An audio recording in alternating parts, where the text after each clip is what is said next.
There's another map. It should be sliding this one. Can you keep? What do you mean? Oh, there's Oh, sliding. there, the video. Yeah. It's moving. Yeah, So okay. that's the only worry I have. Okay, no, it's working. It's working. It should be doing. Okay. Okay, good. Got it? Okay.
and good chairman for the business breakfast.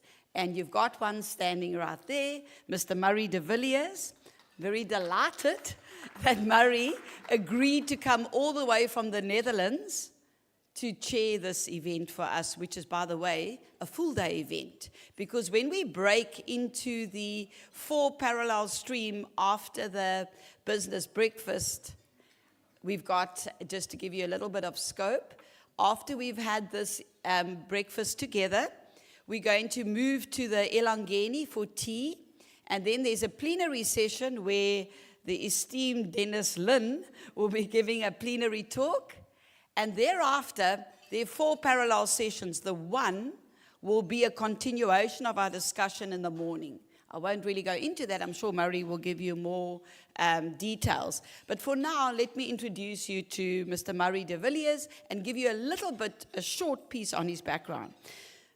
Murray de Villiers has been associated with capacity building in South Africa and in Sasa in particular for a very, very long time. He's currently Director of Education for the go-to market at Europe, Middle East, and Africa for SAS.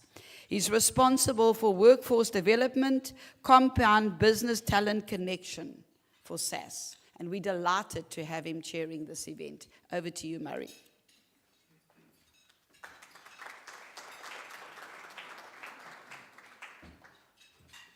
Thank you, Delia. You say the kindest words.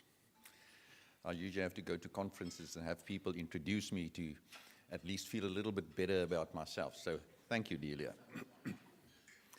Ladies and gentlemen, it's absolutely awesome to be back in South Africa for a short while and seeing all the faces around the room.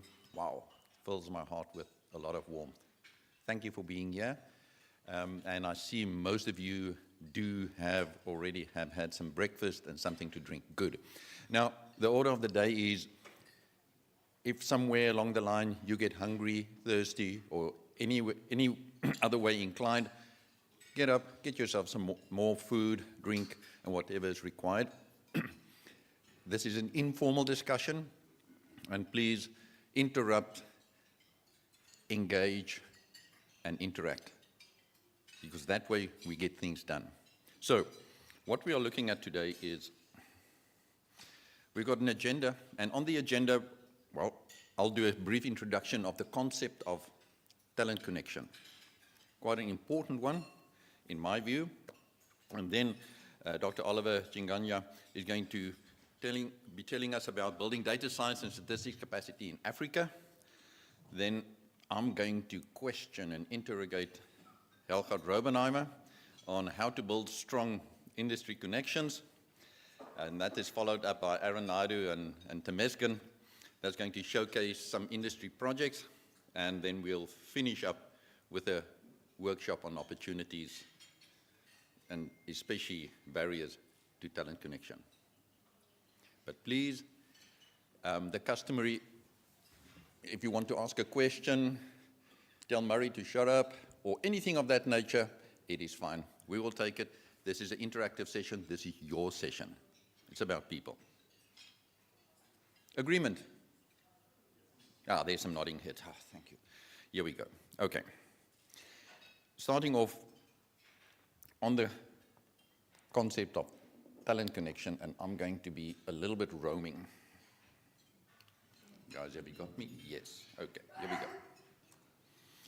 Now, talent connection is something that's fairly new as a topic, but we have found that it is a topic and an action that makes a big difference in the lives, especially of young people, and also organizations. And, well, we have seen that, well, especially when I'm working with Delia and with Helgat and Renette, that when we do these talent connections, the youth, young people that have just graduated, really their careers pick up and get a head start. And in our, looking at the list that I've got on the screen right there, we generally have 5 different types of talent connection.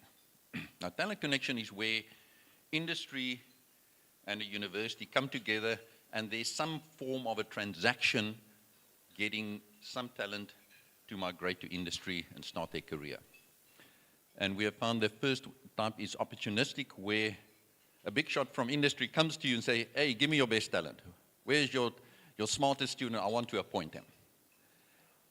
They're usually too late. By the time they arrive and ask for where's your best student, that student is a long time ago has a bursary or something of that nature, and they already have a job. But we find that they're quite opportunistic. The second one is that regularly happens, big corporates would host a hackathon and then select the winners and give them an interview and so on. Fairly successful, but it's a fairly transactional aspect as well. Then there's the outreach, where you would have a corporate organization, be it a consulting company like Deloitte's, go to a university, have a showcase day, and then they follow that up with a speed dating event with all the students and so forth. You also sometimes have a university having a showcase of the postgraduate programs, and then the corporates can come in there and interrogate the students on their postgraduate dissertations. You have the structured one, where a company like Sasa and other companies have a seasonal school, and then some showcasing and speed dating with that. And then the last one is organic, where you build an organization, industry, engages a university deeply and builds a program where industry and the university both have a connection, and a lasting connection that exchanges data from the one to the other. Now, in SAS, our engagement, and I know a lot of you have seen these slides, so just to refresh your memory, we engage universities on 3 levels. On the one is learning SAS, and then secondly, engaging the SAS world, and lastly, a deep skills development, and with the different SAS products that we do and the services that we offer from the SAS academic program. So if you need any of these, there's my colleague, Andre Zitska. That's the marketing bit for the morning. But what we do with these is we actually find that if you plot on the horizontal the level of industry engagement by the university versus in the vertical, how much SAS is integrated in the curriculum, and you can exchange the SAS with a technology vendor. We find that when both are low, it's a typical academic engagement. Use the software, do your stuff, learn, and there you go. If you do a lot of research, where the industry engagement is high, it's a research engagement, and where a lot of technology is built into the program, but not a lot of industry engagement. It's an education engagement. But sometimes you get this unique engagement where an academic institution engages both industry and technology, and you get what we know, an industry-academic partnership. Now, how does this help talent connection? What we have is, if you again plot more or less along the same lines, level of industry experience versus the level of technology or SAS skills, you would find that there's, again, the academic learning where they gain knowledge. There's the industry research where you gain experience. SAS skills development where you gain skills. And then when you engage technology and employ it in an industry project, you gain acumen, and business acumen, but also technical acumen. Now, what we have found is that if we plot a line through that, the employability of those students, there's a pulsar to the top right. So if you are interested and concerned about your students having a profitable, illustrious career, maybe that's an area that you could be exploring. Now, an example that we have of such a talent connection is where Northwest University engaged APSA. SAS was somewhere in the middle because APSA is, of course, a SAS customer. Northwest is also using our software, and there's a whole list of actions that happen along those lines that is beneficial to all the parties involved. And this type of organic talent connection where APSA engages Northwest University, builds a program, advises them on what they should include in their curriculum, and on a yearly basis support the university to the point where the university is able to, well, supplement the lecturer's salary, because one of the key problems that we have is that our lecturers tend to migrate to industry because, well, industry sometimes pay a higher salary. And that is a big problem to universities. That is a serious problem to universities because you cannot lose all your staff just migrating regularly to industry. So we really support this idea, and we've been supporting Northwest University in that regard as well, engaging them, making sure that they can keep their good staff. You can see Helgert is still there. Thank you, Helgert, for not migrating. But it really helps, and it helps ABSA as well, because they get now a flow-through, what you call it, a flow-through of talent, and they can depend on it, and, well, they do so regularly, as we will see in the slide just now. So here's a slide. When you have this organic talent connection, you can see on this slide, and I've just plotted for the past 4 years, how many students are absorbed as a direct interaction between Northwest University and these different customers.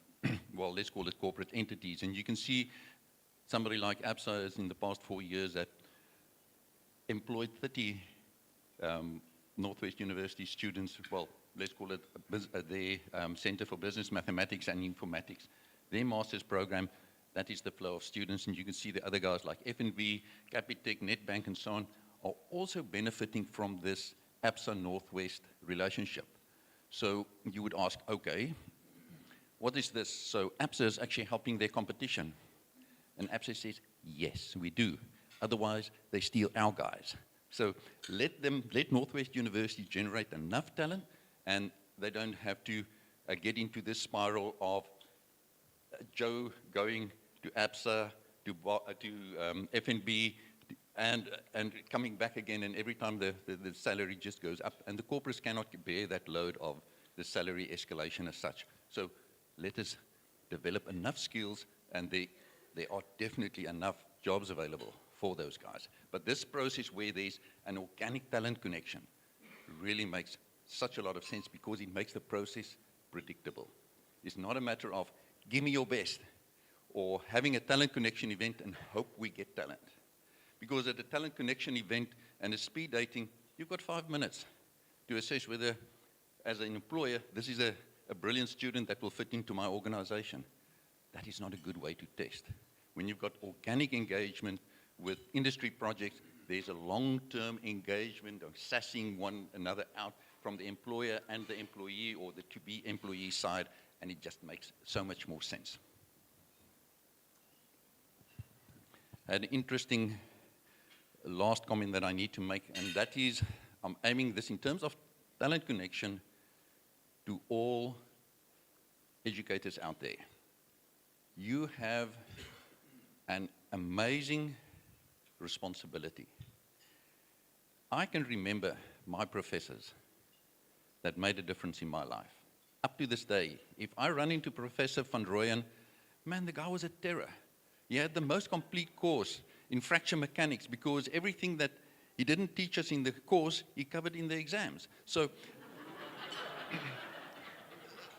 and it's these sort of things that made us remember. And if I run into Professor van Rooyen today, anywhere, I would stop and talk with him, because I've got a connection. And it's that student-educator or learner-educator connection. And to the educators in this room, please, you have a lot of students that look up to you, that will stop you in the street, that will link with you on LinkedIn, that still want to engage you. It means that they are your learning brand ambassadors. They carry your brand. I studied at Pretoria universities, and I'll be a Taki until I die. And I've got a link with my institution. Leverage that. Go back to your alumni. Engage them. You'd be surprised. And what has happened is that the Arab Academy for Management, Banking and Financial Sciences, they have been training bankers, central bankers, senior people in the Middle East since '88. And I visited them last week, and it was amazing how open their alumni is to receive them, to engage them, to sponsor them, to send their staff to them, and it's a total organic engagement. My visit last week, I was at the CEO of the Egypt Post, the stock exchange, head, the president of the stock exchange, the government bank, Bank Misser, and so forth. And every time it was C-level organizations that still referred back to their old alma mater where they studied. Guys, this is an opportunity. Link to your students. Keep those links because they will come back to you because they are your brand ambassadors. And although you may not feel like it, they still love you as an educator. So please leverage that.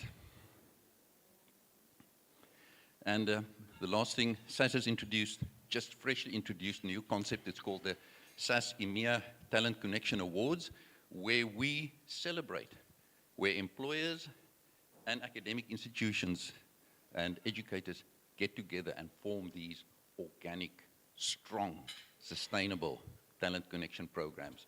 And you can, well, we will be posting these slides and you guys can read the details about it.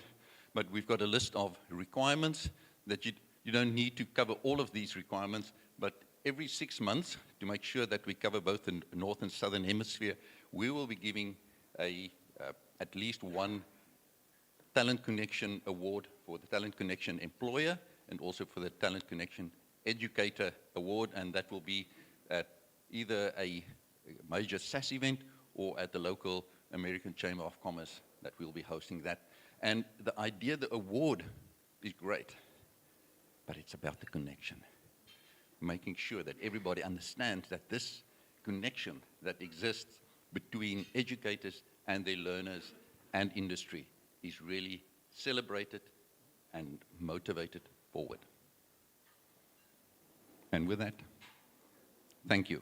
I want to hand you over to our esteemed Dr. Oliver Chinganya.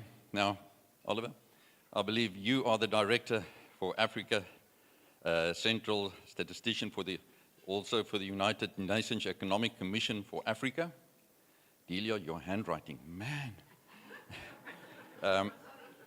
You're a fellow of the Chartered Statistics Society and Scientific Society, and also for the Royal Statistics Society, and a fellow of the ISI. And what I'd rather say is, you cover it all, man. Please, Oliver, over to you.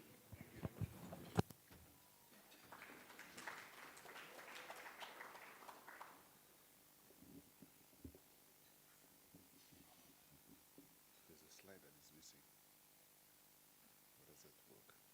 Good morning. Good morning, everyone. Yes, there's another slide. There's just a couple of slides that. Can we just go to the presentation, maybe?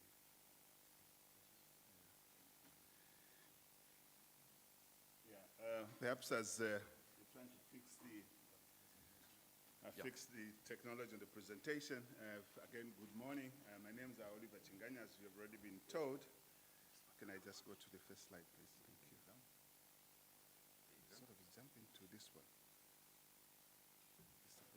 This slide should be at least this one. I need this slide. Okay. You can carry on. Okay. I will give you a go. Thank you. Just get mine. Yeah, technology was most of the time also you have issues about it. So I would say that my name is Oliver Chinganya. As you've already been introduced, I'm the director of the Africa Center for Statistics, but I'm also ISI vice president. I think you know the International Statistical Institute, and also serve on a number of councils on a number of statistical societies, and work very closely with Delia here. I wanted to say a few things before we actually begin the presentation itself.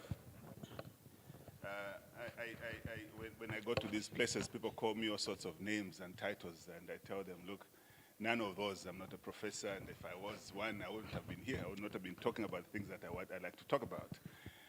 But one thing that is sort of common with me and Delia, I want to be grateful to being invited here, is the fact that she's very passionate in serving the people, and in particular young people. And personally, it's some work that I really get involved in supporting young statisticians. We have at the Africa Center for Statistics within the ECA what is called takwimu. Those that are Swahili that know takwimu is either mathematics or statistics.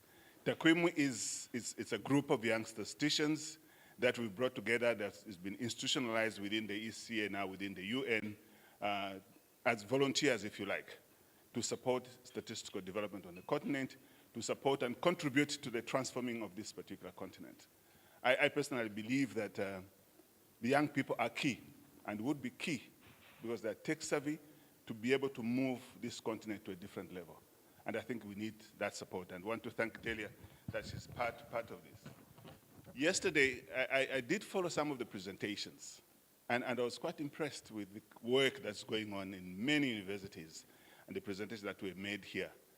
But there was something that I found interesting too, was the lack of what I call official statisticians. The link between the academia and official statisticians, I thought that connection was missing. Because official statisticians, they're the ones that influence policy issues. They are the ones that influence and transform people's lives. If we don't engage official statisticians that have the data on various issues, we can call ourselves anything. We can do all sorts of research. If that research does not really influence someone's life, that's a problem. That's a problem. And I think if given an opportunity, I would like to speak about it at some point where we can talk about this link between the academia and official statisticians. And I'll tell you why. The academia, they have a lot of resources. You have a lot of resources. You have students, research people that you work with, which can work on the huge data sets that official statisticians have to be able to move the needle that requires to influence policy decisions. You have that. You have the capacity, you have the tools, you have the means. All these things that Murray was talking about, you have all these things. But a lot of times, I think the connection is with the private sector, and the private sector have very little influence on the policy making. So really what I'm saying is that can we find a way of bridging this gap between what I call the white-collar statisticians and the blue-collar statisticians, so that you can begin to make that difference, because you have the resources, you have the capacity to do this. Yeah, and I come from that background. I call myself a development statistician because we deal with issues that immediately impacts on the people, immediately makes influence and begin to transform this continent. If we don't make those decisions, it will be hard. We'll all be saying, oh, somebody else has to do it for us, because we're perhaps closed into dealing small kind of researches that we need. But we have the data. Please work with official statisticians. I was talking to one professor yesterday and said, look, I could give you the link to the website that we have in my office for data, for you to tap in. Official statisticians have data, for instance, for census, untapped. All what they do is descriptive statistical analysis. That's it. No further analysis, that's done. But if you have that data yourself, you'll be able to do much more than what they do. I thought I should mention those as I start, because I was really very intrigued and very interested in the stuff that you do, and really very impressive stuff. So I can use this, yes. So what do I want to talk to you about? First of all, I want, perhaps, as I speak to the topic that you saw on the screen, perhaps a little bit about our mandate at the Africa Center for Statistics, which is based in Addis Ababa, Ethiopia. I also want to talk about what is our vision in terms of data science, where we do want to go. And then you can actually see the issues that we are facing, which I think you as research people could be able to help us address in the areas of big data science potentials and also the big data itself. I will talk a little bit about why we think that artificial intelligence is a game changer in many areas, including statistics, particularly on official statistics, and why the emerging artificial intelligence, the data science methods are unique, a unique opportunity in modernizing the national statistical system or the statistical on the continent.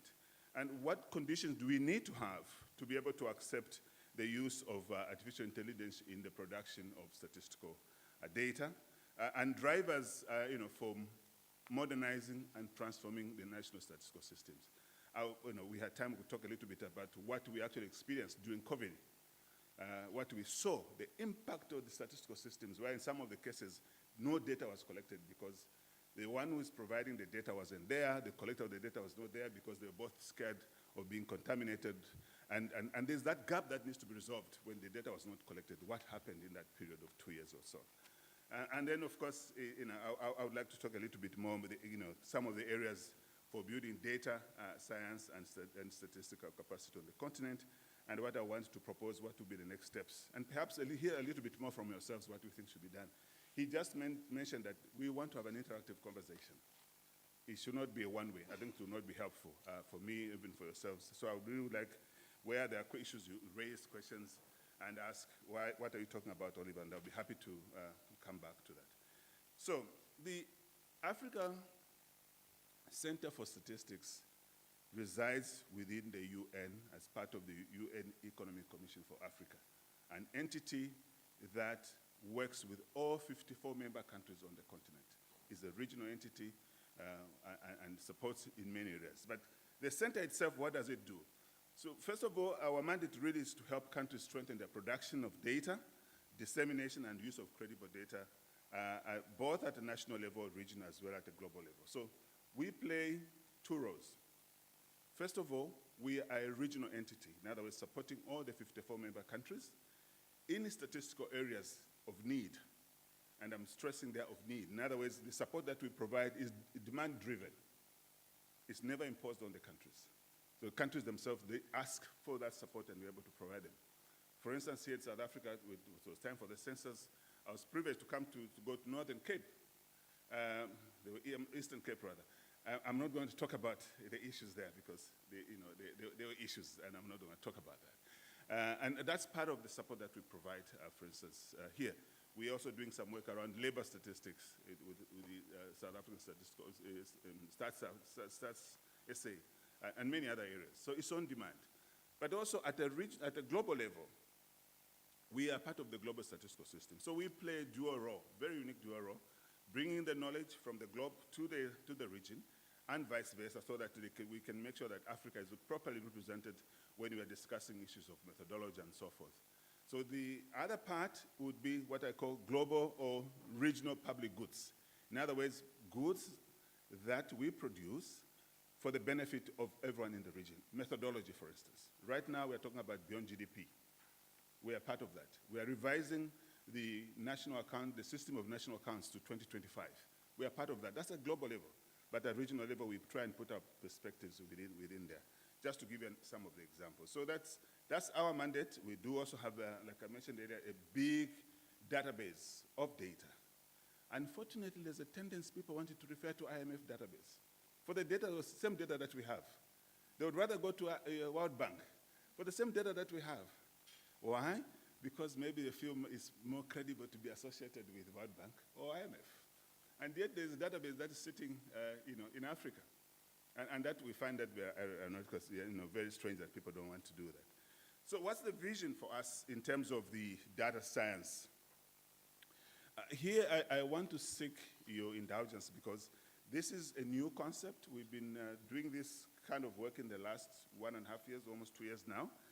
And even the vision that we have, we are still wanting to really work on it. But our thinking behind this is really we want to become a leader, a thought leader, a reference with authority, and a key catalyst in terms of transforming of African statistical system, leading them from a reactive position. We're going to talk about that a little later, to a point where they are able to transform their own way of doing things in terms of use of big data and also the dissemination of official statistics. That's where we want to go. That's where we want to go. But as you will see in the presentation, you see the challenges most of our African countries have, which I believe you have the solution, at least from what I've been hearing from yesterday. You have the solution if you can help this national statistical system to really move using data science potentials, using all these technologies that are available to do that. I'm not sure whether you are able to read that. If you are able to, here basically, why do we think that artificial intelligence itself is really a game changer? Not just for other areas like we were hearing yesterday and we've been part of it this morning. I think for us, first of all, there are a couple of things. One, we think that as a continent, if we were to employ artificial intelligence, if we had the capacity to do this, we would leapfrog in many, many areas. We would actually be able to make changes in many areas. both in the social and economic development. We think that the application of the machine learning itself, if it's used properly, can really improve the efficiency of production of statistics. But people have to know when to employ it and for what purposes to do that. So we consider it, first of all, as a game changer, first of all, in improving the efficiency itself and using automation. We think that it will be able to help us in the areas where we are innovating, accessing huge data sets. We talk about undertaking the census.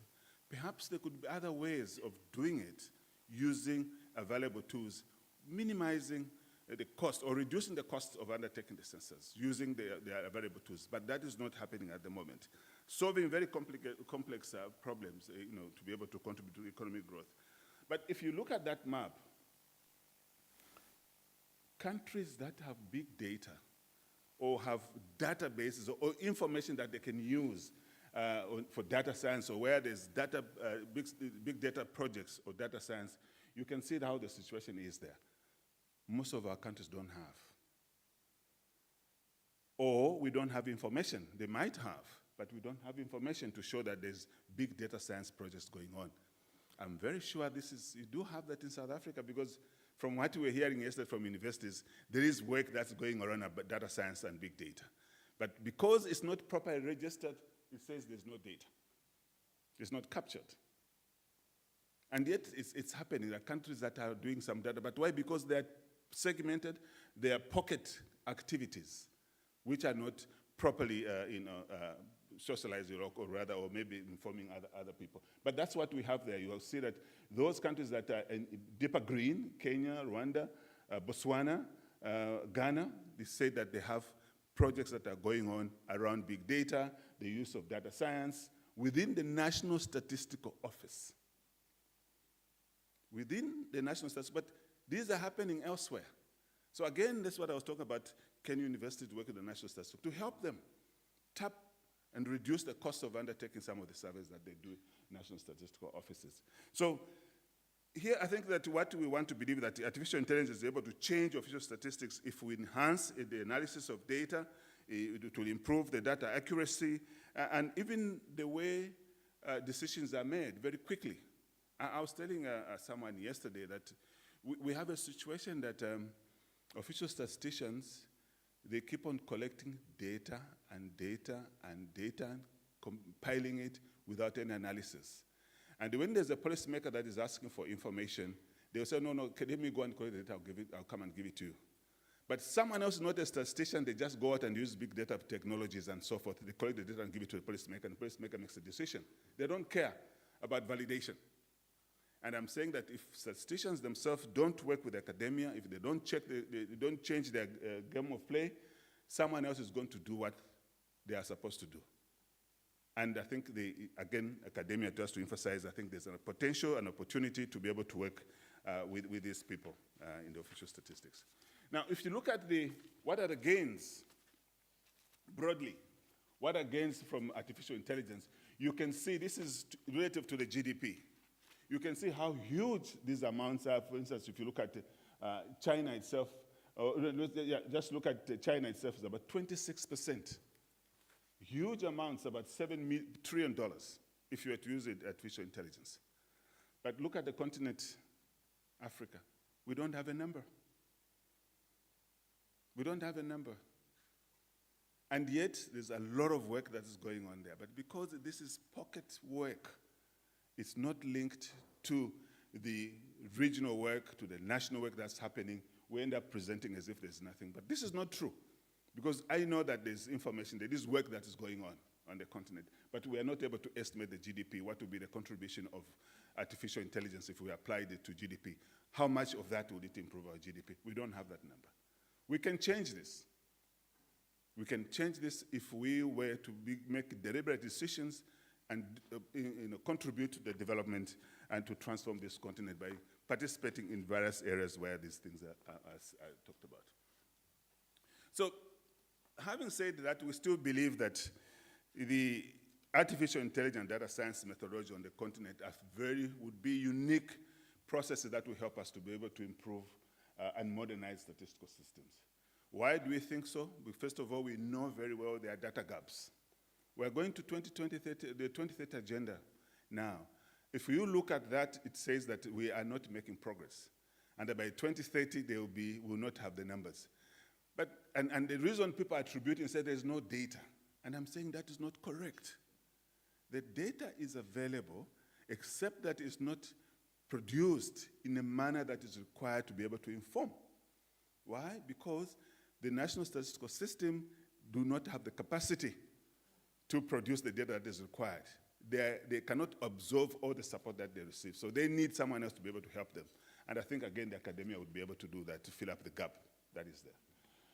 I think that if we were to use this artificial intelligence, it will also reduce on the costs. We have seen it in countries where we've been able to apply new methodologies for collecting census data, for instance, where now countries, for the first time, they're all using tablets, although 17 of our countries might not be able to do that because they claim they don't have resources to buy tablets. In Burundi, we used geospatial. Again, if we have time, we want to speak about it. We were able to reduce the undertaking of the census from millions to $40,000 because it was we all used geospatial, geocoding, and everything, be able to locate information straight from satellites, and they were able to cut down tremendously the cost of undertaking the census in Burundi. So it would reduce that. And I think part of the resources that we need to undertake surveys would actually go elsewhere.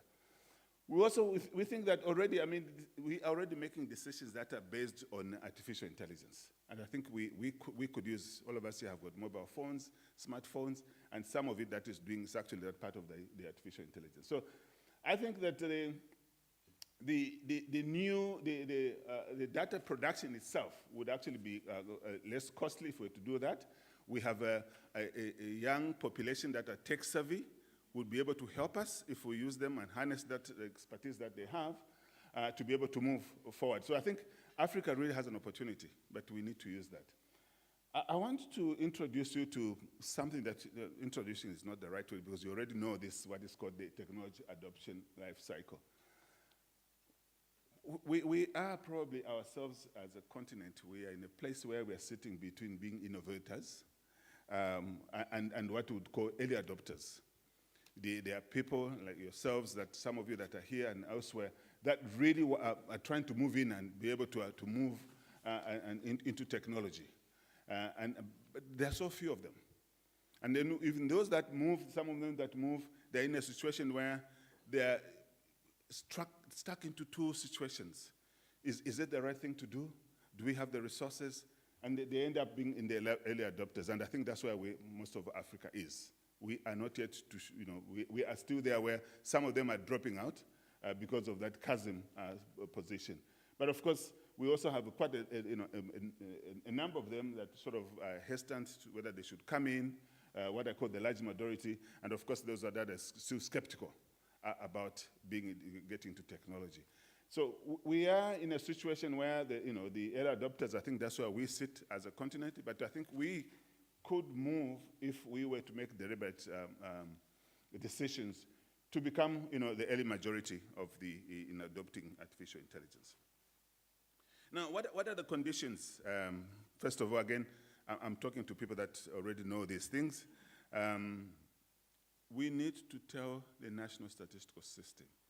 And here it doesn't just mean the national statistical office, I mean the whole system, the whole national statistical system, which goes beyond just the national statistical office. First of all, the need to ensure that when they adopt any kind of methodology must be aligned to the needs of the business process, if you like, of a particular organization. It must be important because you don't want just to adopt anything for the sake of it. I want to believe that academia, they could direct and help. So look, this is what could be recommended. These are the things that you would need. These are the skills that are required to be able to employ in the work there. But also to be able to demonstrate the value. Talking about the value itself, one of the things that I'm working on is that what is the value, what is the economic value of data? What is the cost of not having data? Because we tell policymakers, say, look, data is important. Oh, this is important, but we don't tell them why it is important. So we are asking the question now, what is the cost of not having data? What is the cost of not employing artificial intelligence? I think if we work it that way, perhaps policymakers will begin to employ or put the resources in the national statistical system to be able to produce much more and data that is required. So demonstrating the value add, it becomes very, very important. And of course, ensuring that you use the scientific solid methods. Prof was just talking about it now when you work with industries, to be able to actually show, look, we are using methods that are acceptable and they can be validated, unlike the ones that go with short-term or quick fixes to the policymakers. We can provide a solution. We will provide an IT solution, and after a couple of months, the solution is dead, or they will require them to come back to provide the support. But of course, being able to respect the ethical and legal considerations becomes very critical as well in the process of adopting a particular artificial intelligence approach and ensuring that there is a framework that guides, in terms of quality and so forth. Those issues become very critical. Now, at the Africa Center for Statistics, what we did, because of what we learned in during COVID, we realized that our national statistical systems were very fragile because everything they did was traditional. They went to the market to go and measure, first of all, buy a product. If it's a measure in consumer price index, buy a product, measure it, and record it for the CPI. But under COVID, that was not possible. They could not go to the market. They could not go to the shop to go even scan or do any data collection at the market because there was no one there. We also see it during the civil registration vital statistics where a mother gives birth. Mothers were not able to register their birth. Deaths, people died. They were not registered, they were just buried. There was no information. And sometimes there was not even anyone from their family that witnessed the death. So we have deaths that went, people that died who are never registered. We also have children that were born who were never registered. Why? Because of COVID. So we realized that we needed to find a way of making our institutions agile and resilient. And we came up with an idea of a strategy to modernize and transform our national statistical system. So a roadmap was developed in 2021, 2022, and adopted by the heads of national statistical offices in October, and it went to the UN Statistical Commission this year to adoption. Fortunately, for some reason, other regions on the globe were able to also pick up on the idea to transform the national statistical system. So what is the idea? First of all, is to move the national statistical system where they are now to an ideal situation that is reasonably resilient and can be able to respond to the data needs and demands now. So this roadmap that we produce basically is trying to help countries reshape their national statistical systems, make it much more agile, make it much more robust to be able to respond to new demands, but also employ new methodologies. And this is how the data collection using the CAPI, the mobile telephones, like in Tanzania, like in Rwanda, they actually use mobile phones to collect data, not even tablets.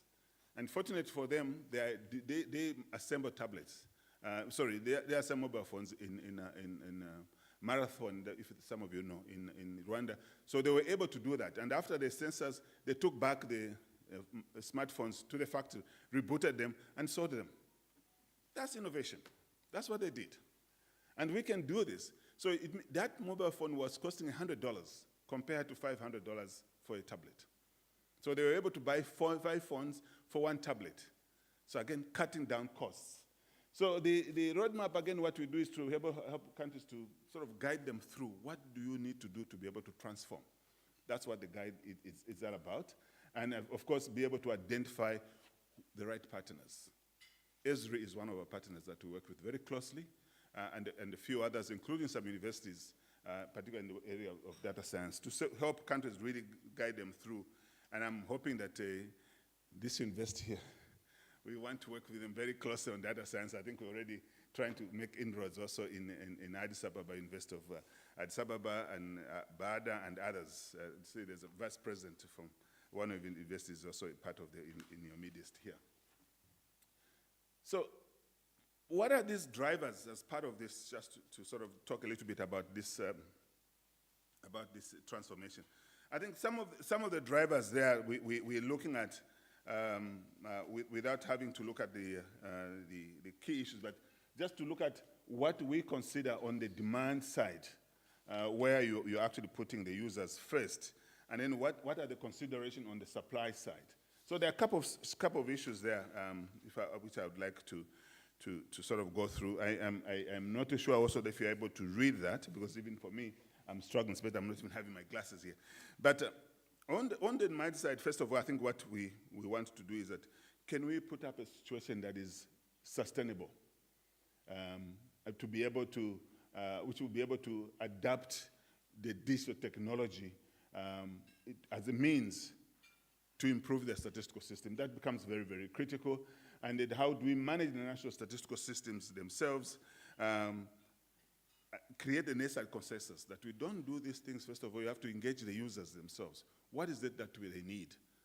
In previously, what would happen is that you just assume that this is what is required, and you begin to produce data. But that's not what they need. It goes there, no one uses, it reads your publications. Even at all my own institutions, we've been criticized that, oh, what you do, guys, Oliver, you do very good things, but we don't understand them. It looks very nice. This is all research work, but we don't understand them. We want stuff that we can use. These were ambassadors giving us feedback. So we changed in the way we produce now.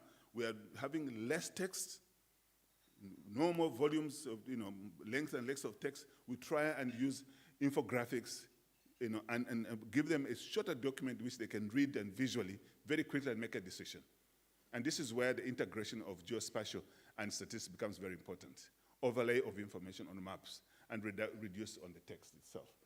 And then, of course, ensuring that we are part of the discussion at the international level. We are bringing this, what I talked about, our own African specificities to the global, and of course adapting what comes there to make sure that we are in line with what is being demanded in the region at the national level as well as at the global side. But on the supply side, first of all, there are questions that we have to raise there. Our infrastructure. We know that we are challenged. Even our national statistical offices, they don't probably have all the equipment that is required and tools to be able to respond that. So the focus there is to ensure that we have adequate infrastructure, not just buildings, but the right computers, the servers, and all what is required to complete that. Connectivity part of it, which is also a problem. In some cases, you go in the national statistical offices, there could be 5 departments. Those 5 departments within national statistical offices, they don't even know what they do because systems aren't talking to each other, they're not interoperable. So can we sort out that? Because that's a big issue. Then, of course, the financial resources. This is where the question comes in. What is the economic value for data? What is the cost of not having the data? And perhaps if we're able to answer that, maybe we can have the financial resources. Also, the assessing of the technology itself, what kind of technology is available, and the human capital skills that are required to be able to do this. Prof was talking about hackathons and use of different approaches and tests, statistical tests. The human capital, do we have the right people? Do we have the right legal, the legal framework to support the work we are talking about? In some countries, one of the challenges we're having was that they have a statistical legislation which only allows them to collect data using a paper-based. It does not allow digital. When they did, they were challenged by the citizens. Said, well, what are you going to do because this is digital? Who else is going to have this information? So changing the legislation that will be able to be used in this process becomes very important, the right legislation. And of course, learning processes, and finally, having external support. And external support here, I'm extending it also to academia to support the process. Now, there are key areas here in considering and building up a data science for ensuring that you have a proper statistical development on the continent. One is already what I've already touched about is the law and the laws and regulation that govern the statistical system. They should be adequate enough. Otherwise, you have a challenge. You get being challenged, I don't know if they're colleagues here from Kenya or even from India, for instance, when they were introducing a data collection, creating an ID and so forth, some of the challenges that they're facing there were not properly backed with the law. And in the end, the government ends up being taken to court. Infrastructure, which I talked about, and then I talked about the human resource, human capital, training that's required to be able to skill and reskill people, and of course, being able to trust, build trust. One of the issues around artificial intelligence, technology generally, is the issue of trust. I went to China just before COVID to attend a geospatial meeting there, and I was giving a talk. I walked into one conference room like this. They had a size of a double-door fridge, bigger than that. And on it, there's a screen. As you walk there, you see yourself, and it's estimating your age. It's telling you your height, a number of features. And I was asking myself, I had my passport with me. Being in a foreign country, when you go out, you want to go with your passport, which this is, you have your credit cards with you. So what else is it collecting on me? Yeah, I said, this is, and you get attracted because you walk there, you're seeing yourself, you're standing there, you're looking nice, it tells you how old you are, things like that. It's collecting information. I walked out of that place and look, they have collected so much information about us. Artificial intelligence. But we were so attracted to that, going to these screens in the room because it all looked nice. But later on I realized how much was collected from the people that attended that conference. So the issue of trust becomes an issue. Although these days I ask myself, what is there to hide? Even if you don't want to put your information, your age, your sex, and things like that, that information is already public. Through the information that we have already shared out there, there's really nothing to hide anymore. And to say, no, I cannot give you this confidential, you are lying to yourself. First, it's not true. It's not true. It's not true anymore. So I really don't really pay much attention anymore and trying to say, no, this I cannot, because really everything is out there.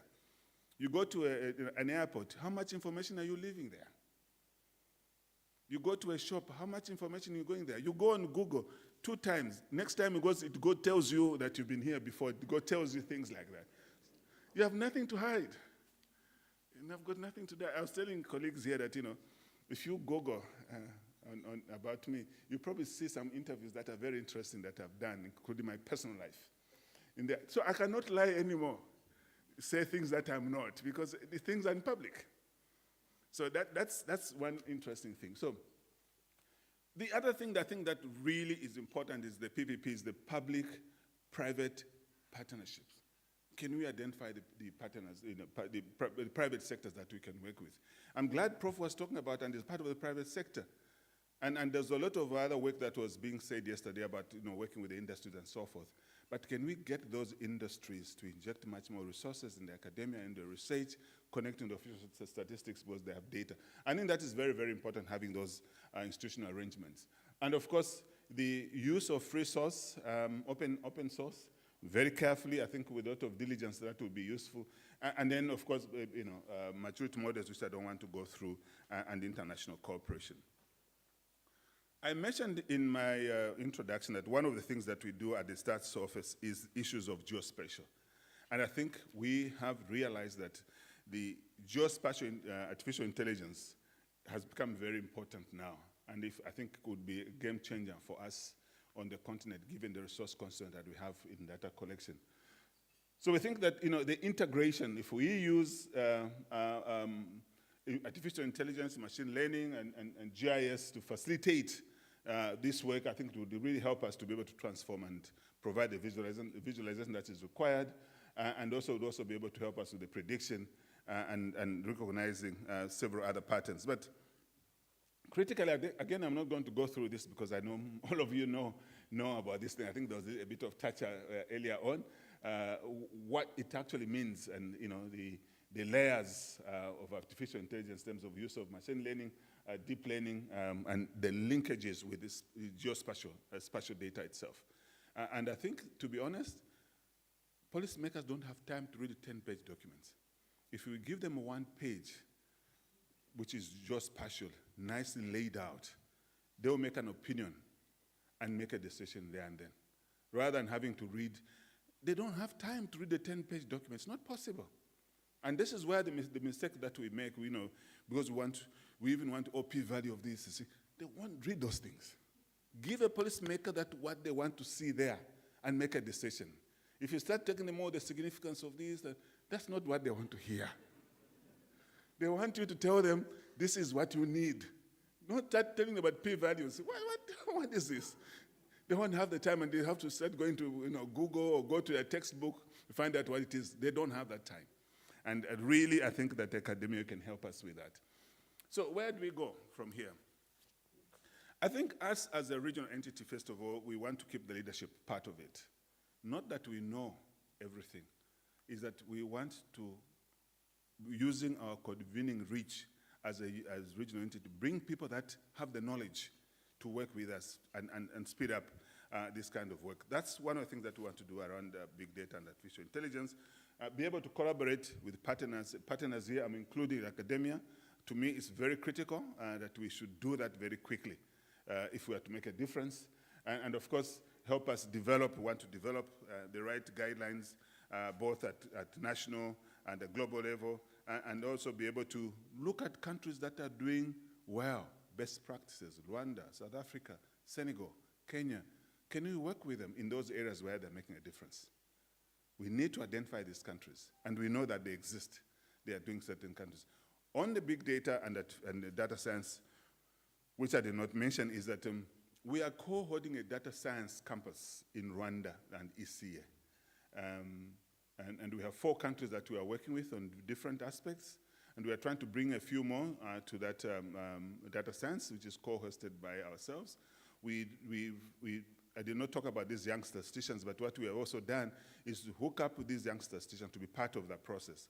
Yesterday, Farai, I think, is in the room, really urged to become part of this Takwimu thing, and I urge young statisticians, heart, including myself, to join this young statistician bandwagon, really, to help us move the needle on this continent.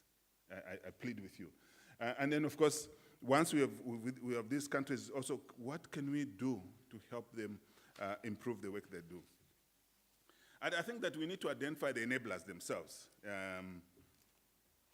to be able to move from a reactive, because what we are now is sort of reactive, situation to a much more steady situation where we begin to transform what is required, and of course by ensuring that we have the development of the theory of change and resources.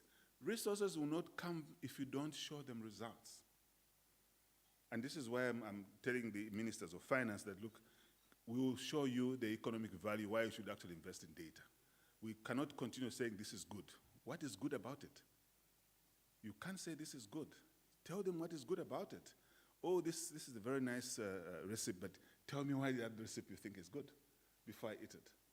That's very important. Of course, the training of people becoming important. On the geospatial part of it, I think we want to continue to lead this political engagement, to have the right leaders, identify ambassadors or champions that will be able to help us, create an open, an inclusive geospatial innovation cycle. We have instituted what is called Start Stock Africa. I don't know, some of the young people here, maybe they've heard about it. We run that every month, and we demystify statistical concepts. Big data, even in my office, some of my principals, they actually believe that we can have a database on big data. Say, but no, but you must have a big data, you must have a database on machine learning, artificial intelligence. No, a lack of understanding that you cannot have the big data, a database for big data. That this is a moving target. If you look at all the 3 V's, velocity, variety, and volume, how can you keep this or that in one database? And things like that. So a lot of misunderstanding of this concept, that, but you must have a database on machine learning. Again, a lot of, so we're trying to demystify these concepts. We've been running this program for, we have done the 9th session now, starting this year. And again, we invite with people that come there to talk to us, from the academia, from the private sector, to talk about these issues. It is meant to be every month, but because of the demand, it now turns up we're having every 2 weeks. I'll be more than happy to share the invite through Delia when we have the next one. I think somewhere is on the 9th of December, the next session that we're having that. And then, of course, lead in terms of the evolution and ensuring that we have the right uptake and the use of artificial intelligence, big data, and data science, and many other approaches that we have. So I would like to end here. I've been speaking alone. Perhaps you have questions, issues that you want to raise, but I thank you so much for listening. Maybe before we do that, some of the recommendations were 3. Because of what I said, I think what we could do is this issue about building capacity for data science on the continent. Prof here, very keen, and also from Bada University, including data, very keen on how we can actually build that capacity in that area, strengthen the data collection across all sectors, and paying attention particularly for SDGs. If we don't do this, really, I don't know what the world will be saying in 2030. People say that if Africa does not count on SDGs, the world will not have done it. So we are the mover. If we don't do on SDGs, the world will not have performed. And I think we have a role to play to make this, this different. And of course, ensuring that in all what we do, we are able to build monitoring and evaluation processes and all this. Thank you very much.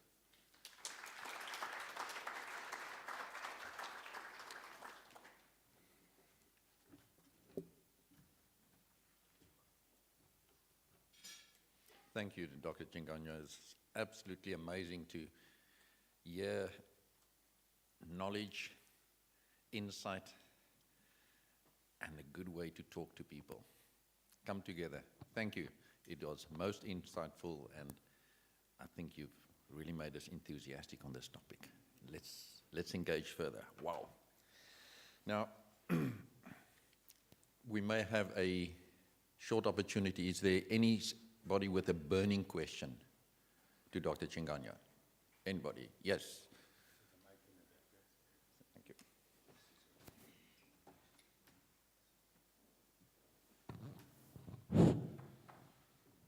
Thank you so much for your presentation. I think you're doing wonderful work. I just want to ask your views on the opportunities and challenges for energy and food security in Africa.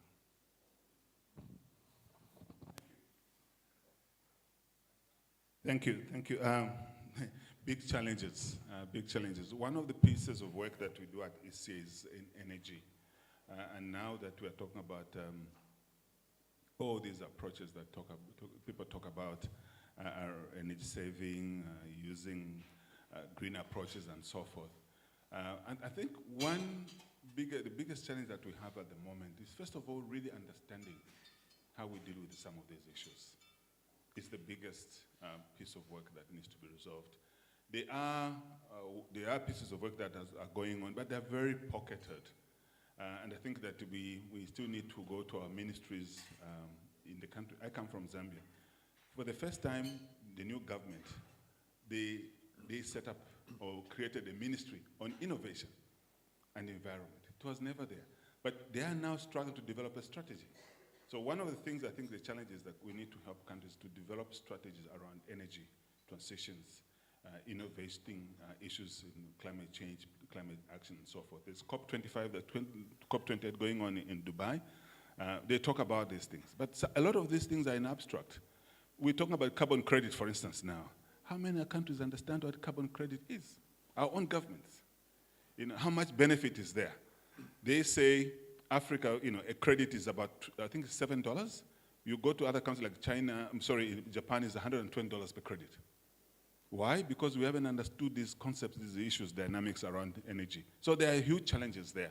And I think the starting point is development of strategy itself, and having the right skills, and people being trained in energy economics and so forth. Yeah. So there are huge challenges there. There are a lot of them. We're trying to do something at this year, but to be honest, it's a scratch. We are really, we're doing bare minimum in terms of what is needed there. Energy statistics is a challenge. We actually don't even produce energy statistics. When we try to do, we attach it to environment statistics. And when we try, maybe the other way would maybe go to electricity companies, those that are involved. Those are the kind of data that is there. But we actually don't have proper energy statistics. It's an area that we're not doing very well.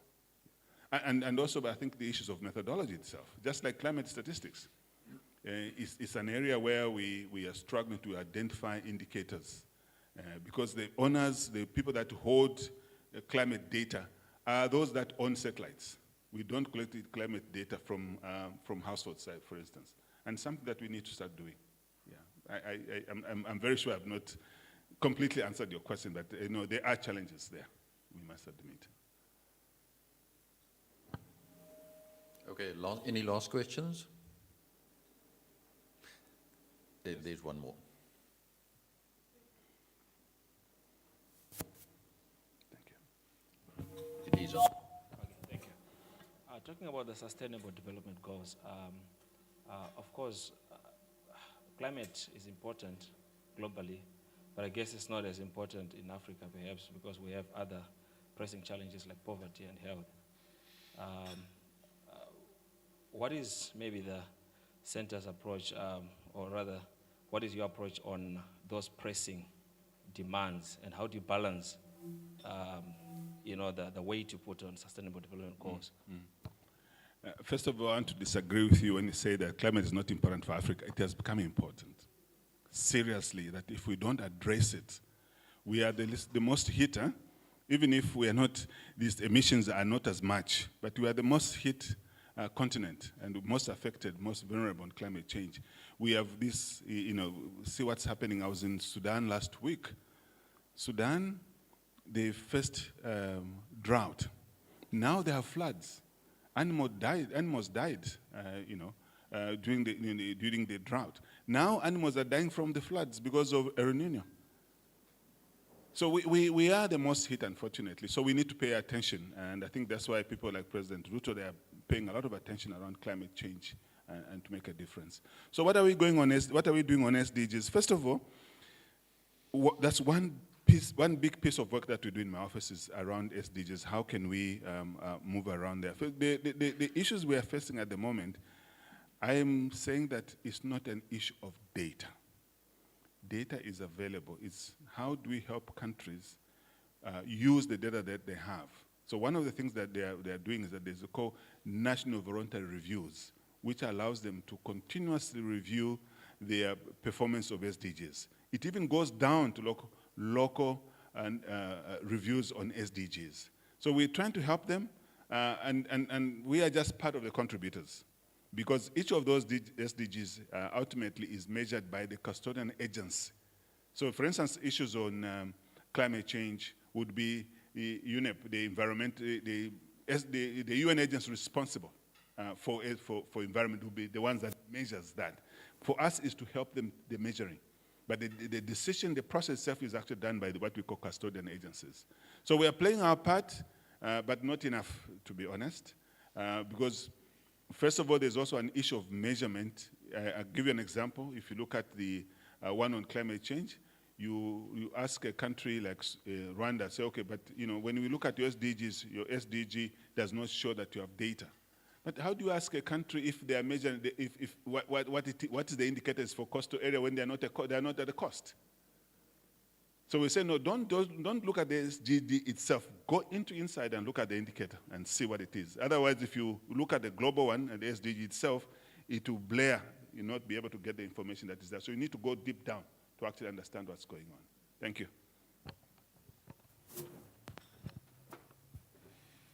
Thank you, Dr. Oliver. And on that note, I would like to introduce to you Helga Robenheimer from Northwest University's Centers for Business Mathematics and Informatics. Helga, come and join me on stage. Now, I'm not going to read you Helga's illustrious career. I do know that the two of us have spent some interesting times in interesting places. So, and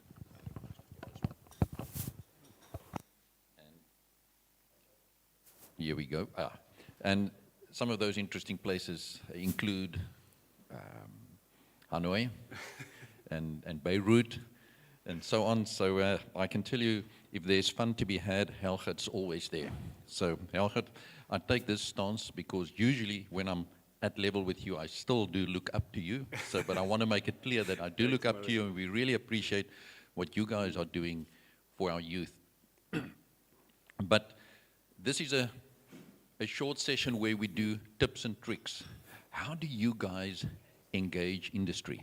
And let us move one slide on. There we go.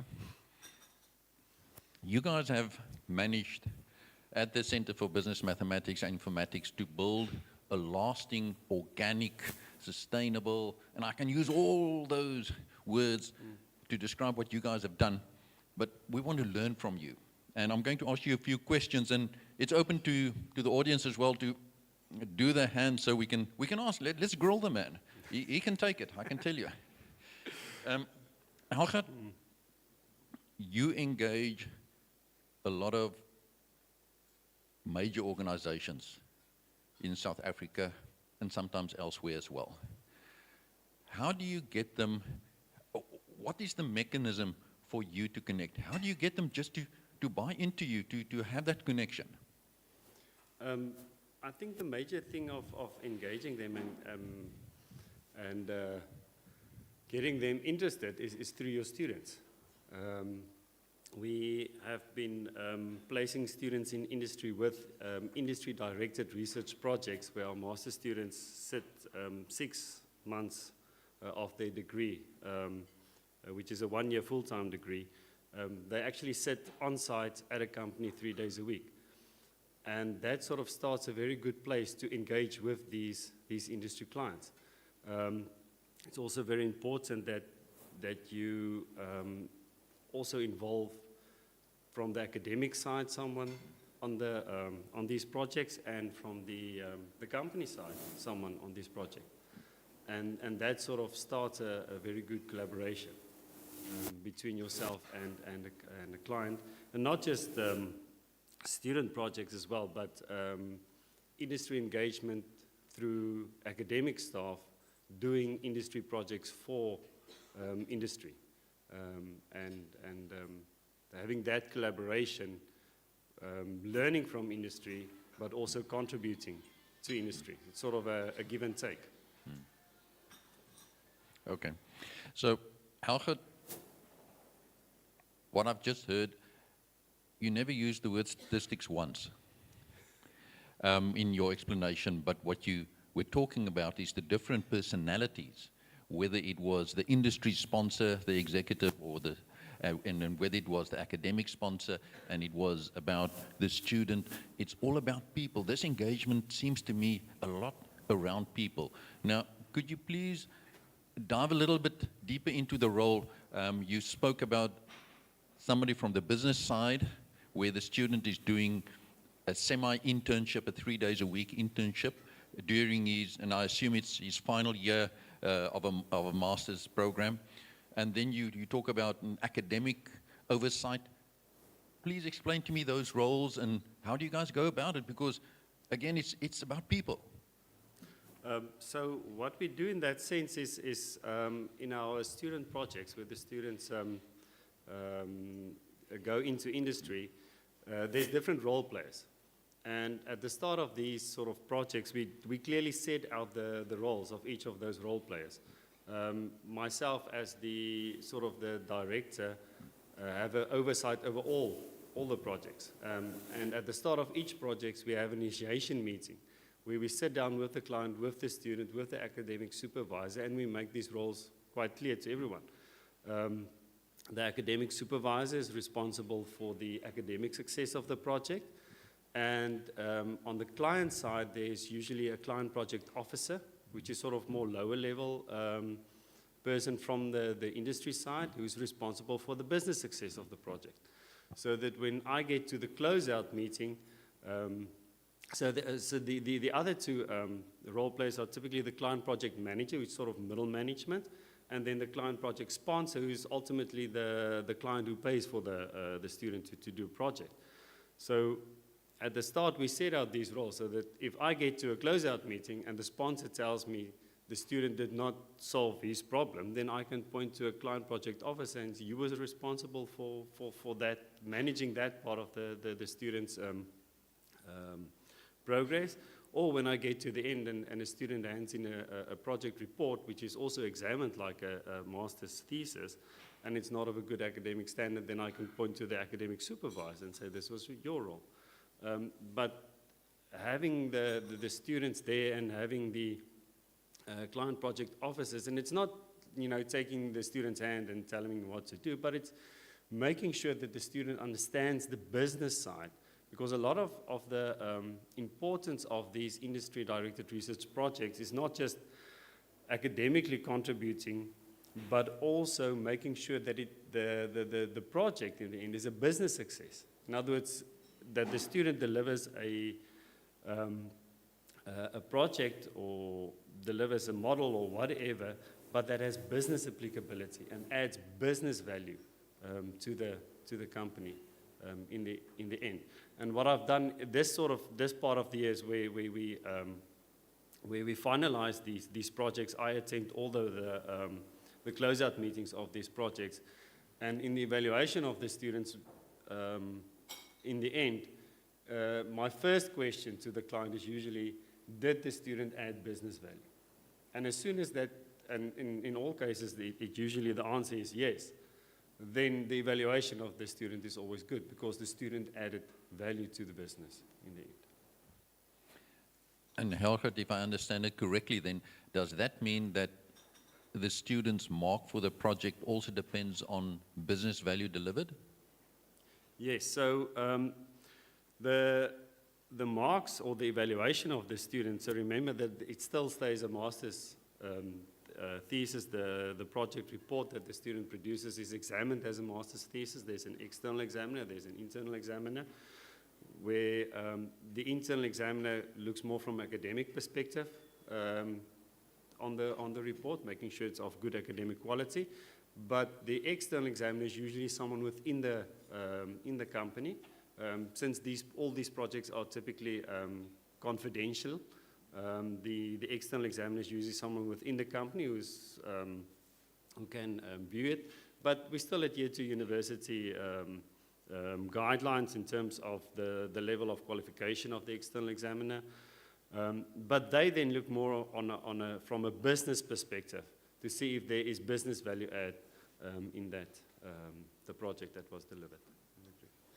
That sounds absolutely awesome. And I know, having engaged quite a few of our customers in the business realm, getting access to the data, working with the different personas in an organization, and believe you me, there are personas in the world.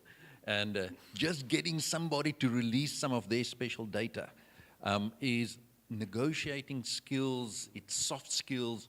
Those are the crucial things that's usually not part of any program that is being, well, I studied 12 years at school, 13 years at universities, and never once did I have a soft skill course. And I use soft skills, well, wisely or not, at least 90% of the day during my normal work. So it's like built in, where he has to negotiate and actually traverse that whole organization and the organization hierarchy and culture as well, and they get used to it before they graduate. Yes, I think that's a very important thing of what the students actually learn, because they have to go through a whole process of, not just, presenting their work through different stages. They have to sort of at the start convince the client that they actually understand the problem. They then have to build a proposal where they actually propose how they are going to solve this. In between, there's sort of reviews, and at the end, there's a closeout. But it's not just the growth of sort of presenting to business what you've done, but I think what's important, what you mentioned, it's sort of those in-between steps as well, learning how to go to someone and ask for help. How do I gain access to this? How do I, going to the business side? Because remember, it's not just building a model and say, okay, well, for example, showing the p-values, but say, okay, this is my model, this is the variables that was important in my model, but how do I explain that to business? How do I go to business and ask, does this really make sense to you? That these factors that's in the model actually drives my decision. Does that make business sense to you? And then relaying that back to the sort of committee that looks after your project. Awesome. Thanks. Now, another aspect that I'd like to take up is that you guys have roughly about 35 to 40 master students per year. Great number if you can pass up to 40 master students per year into industry. Good work. But then when you guys send out your request to industry for, hey guys, we've got another 40 of these guys that can do an internship with you, you guys get 60, 70, 80 requests from industry. Why is it that high? What's this special muti that you guys offer that gets so many people from industry to say, yeah, I want that. Please give us one of your students. We want you to. How do you guys go about that? I think since we've been doing this now for several years, right? So it's the brand has been largely established in industry, but I think what's important there is what companies realize is that it's not just taking on a student and giving him a project, but it's a 6-month interview that you have with someone. In other words, if you need analytical talent, then this is a very good way of actually getting that talent or new talent. And you have the opportunity to look at a student for 6 months and see the work that he can do. And then you have the opportunity to offer him a position in the end. We also try to place students at companies that we know that will have job opportunities afterwards. Obviously, it's not always possible. I mean, at the start of a 6-month period, the companies are always very positive of appointing the students, and then August or October hits, and then there's job freezes at the company, and then they can't, which is understandable. But most students do get job offers where they do their projects, and even if they don't, then they usually get picked up by other companies afterwards that are still, in need of these talents. So, and what also drives these, as you've said,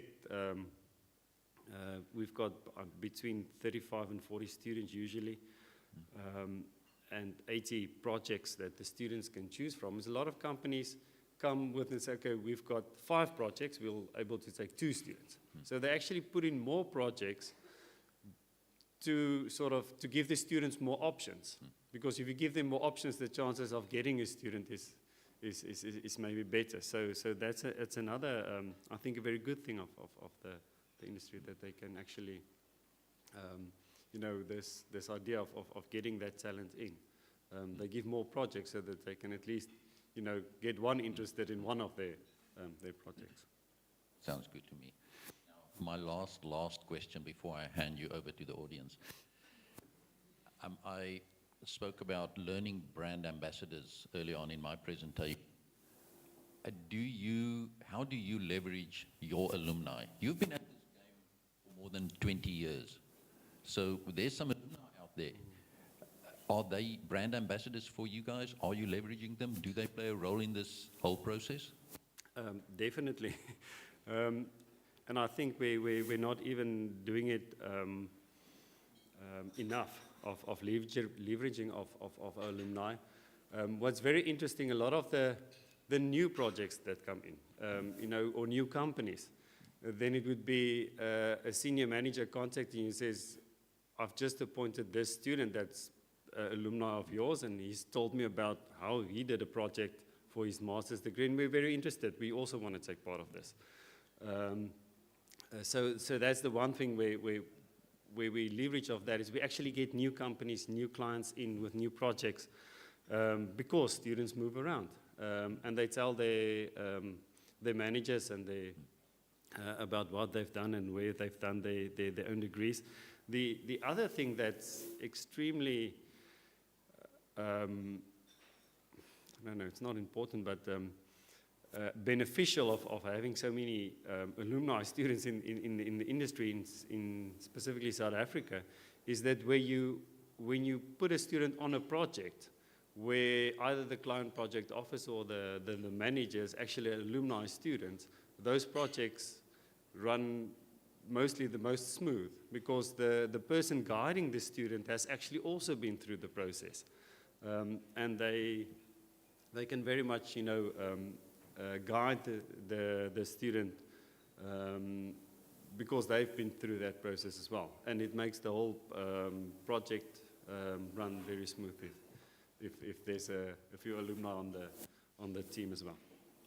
So it seems to me that you guys have created an alumni ecosystem, project ecosystem that really works for you guys. That sounds absolutely wonderful to me. Now, I want to hand you over now to our audience. Any questions from the floor? Inga.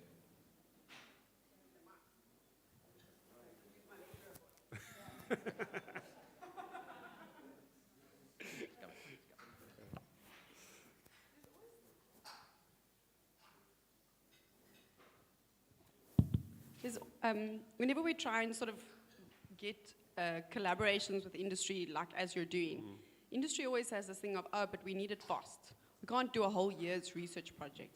How have you convinced, because you have multiple collaborations, how have you convinced them otherwise of this? Because I think you're the only ones who've managed. So remember that our projects only run 6 months. So it's our master's degree is a 1-year full-time degree. The first 6 months we spend on training the students. Specifically, they still have some coursework in the first 6 months, but they do smaller projects in groups where we actually take them through the whole process that they're going to go through in the second semester. So we teach them problem solving, project management. So the project really runs just for 6 months. So it's a shorter time. And the other thing is what you try to convince the clients, typically from the problems that they want to give. It's sort of those things that they do not own, that they do not get time to do themselves, right? Telling them, okay, well, at least now you have 6 months a student solving this problem that no one has time to do in your organization, and that helps. Thank you. Any more questions? Right over there.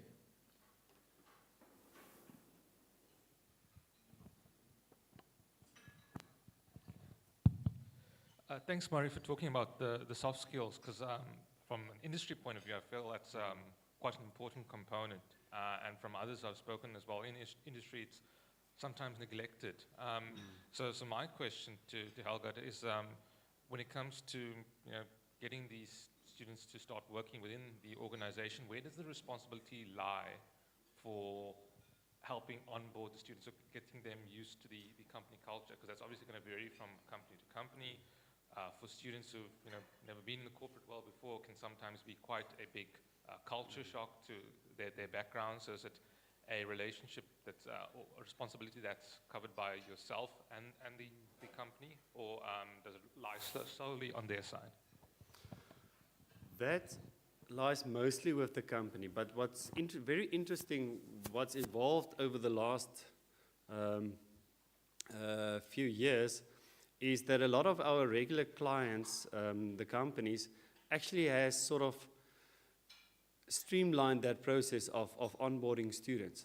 So usually what we do is before the student starts in July, we have in June sort of initiation meetings, sort of where I said where I attend all those and I sort of set out the different role players. But what we usually try to include there are people from the HR or the people and culture departments, so that they can also help guide the student. And a lot of large organizations like ABSA has over the last few years they involve these people in the process. So they make sure that when the students sort of start early, making sure that the students are onboarded, that they have all the resources that they need, and things like that. So a lot of companies are actually, and sometimes because in the process of allocating the projects, We start early in the year. We already start in February asking for problem statements. The companies then come and they present these problem statements to the students. There's a whole selection process. But most of the times in some of those presentations where the companies present their problems to the students, they actually spend the first 5 to 10 minutes selling the company, selling the organization, selling the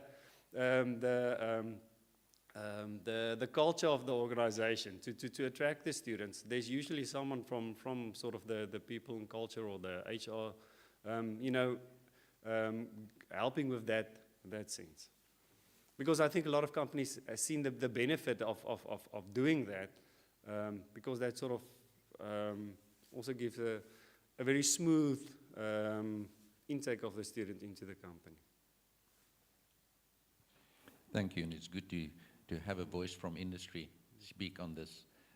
Last question. Okay, we have 2 last questions. Okay, it's over. Roelof. We can start with Roelof. Hello, Helger. I think over 20 years, you guys have built fantastic relationship with the financial industry, and all of us have huge respect and admiration for that. But how would you advise if you would approach a completely new industry or new company that you never worked before with? What is your advice and how would you approach such a industry or company to get involved or get projects for?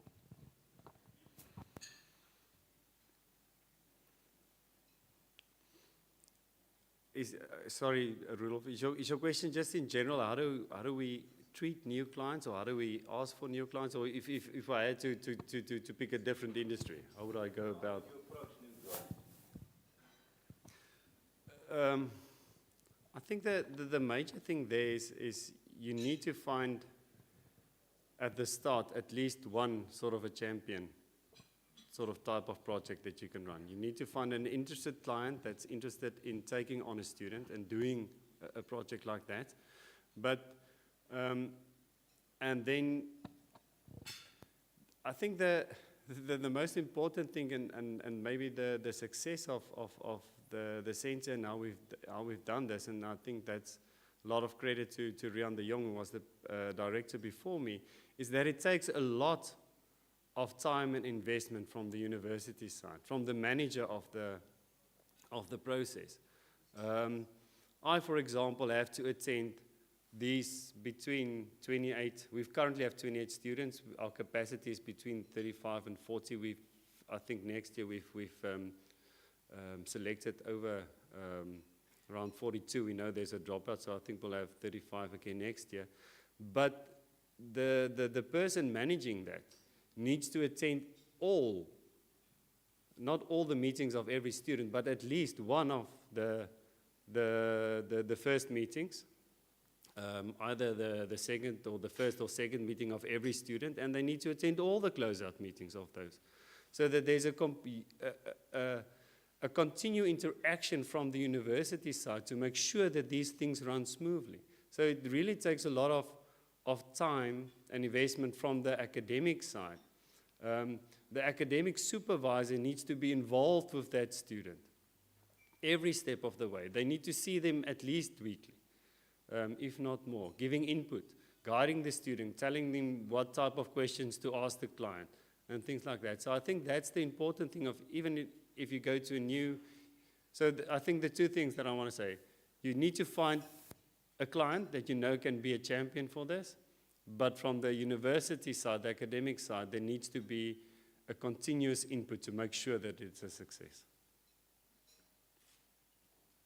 Thank you, Archad. And it seems like the director of this program plays a very important role as being the persona, the face to industry, the person that you get connected to, and your authenticity and trustworthiness is extremely important in this whole process, so that you can get and solicit industry to come to you with those questions. Yeah, and picking up problems beforehand, right? So not everything is always smooth running, right? there's hiccups. There's clients that, you know, take students and leave them and think the student can go on their own. But someone needs to tell the client, well, listen, it's your responsibility now to make sure or to give guidance to the student of the problem they need to solve, to give the business input. Otherwise, you're going to get into the end and the student's going to do something that's not of value. And you need someone to do that. Great. So it means that you sometimes have to be fairly firm and stern with your customer. And, Yes. and that takes a very particular soft skill to, and also guts to really go to a customer and say, sir, let me tell you what we need to do here. Okay, next question. Hi, Helgat. As you know, I've worked on both sides. I've had the privilege of being in industry and in the program at UWC, your program, our program. So what I just wanted to mention is to support you in the terms of when you're in industry and you get these students. So by the time you get them, when they start in the middle of the year, they already have a huge advantage in the soft skills, right? Because they already come into the organization and they have all these, the training of the project in the first semester, because that's what we use to train them on that. And then secondly, to know that by the end of that, I can assure you after those 6 months, you've probably got the best you could have in a master's student, because they've come with the experience, the soft skills, they've worked in the organization, they've had to execute that whole project on their own. And I think there's very few students coming from other institutions, I think even worldwide, where you can have that for a company. I mean, I just take, for example, with one of our students that he was in Capitec now, his project is being implemented in the organization, and this is not even, the 6 months isn't even up. And other departments are wanting that to come through as well. So I think we sometimes underestimate the value overall we add. So it's not just the project that the student is adding, it's the whole business of him being very employable. And in fact, when we sat in the closeout meeting, it was interesting that we have to stop the other members of the organization not criticizing, but listening to and asking questions, being quite critical about the students, that, listen, these guys are only 1 year, they're only finishing a master's degree, you need to go slow on them, because you guys have been around for 2 to 3 years in the organization, this is still a student. So I think I just wanted to mention that the value is not just about that project, and it really works. Thank you. Thank you.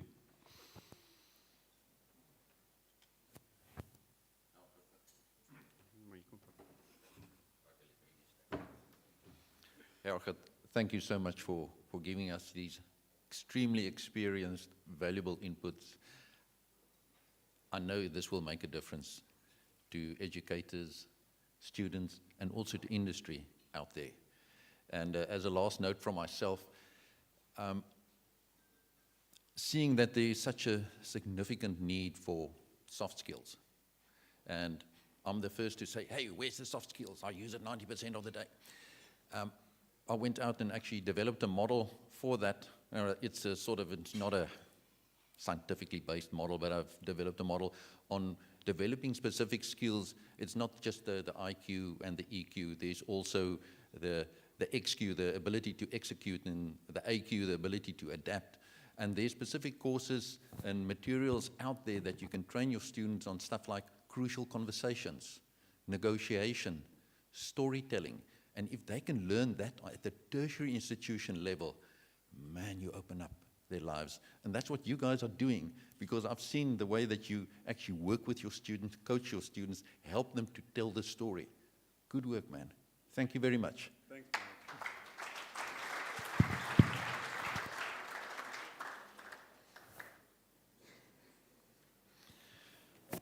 Right. Our next speaker is Prof. Temesgen Zeta. Temesgen, we've also had some interesting travels in our lives, and I'm sure you do not need any introduction, and with him... No, okay. And with him is Aaron Naidu. Aaron, so good to have you here, and between the two of you, it would be great to hear, how are you guys doing your talent connection? Over to you. Okay, thank you. Thank you, Murray. Good morning. My name is Temesgen Zeta. My duty today is simple, just to introduce Arun Naidu and to show how our students are doing industry project. But before that, just let me give you a little bit background of what we are doing in our institution.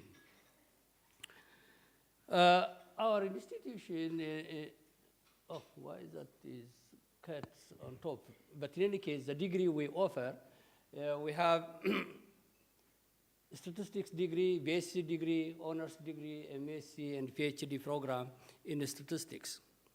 Besides that, we have a PhD program in biostatistics and biometry. In fact, our institution is well known for a biometry degree. It is well-established biometry degree. In the past, we are known nationally and internationally in design of experiments in agricultural statistics. And when I was employed about 20 years ago, I was employed as senior biometrician. So I learned a lot from being a biometrician or a biometry advisor working with agriculture people. And so in agriculture, we do a lot of applications, and that biometry is our strength, and biostatistics as well. And the other one, we have data science. Data science, we introduced BSc degree in 2019, and postgraduate diploma in 2021, and MSc in 2021. So there is a missing link. We don't have honors program. However, we have postgraduate diploma program for industry people. Just for industry, anyone who comes from engineering background, business background, we have a postgraduate diploma. We introduced it in 2021, and now it is really, it is a very popular program.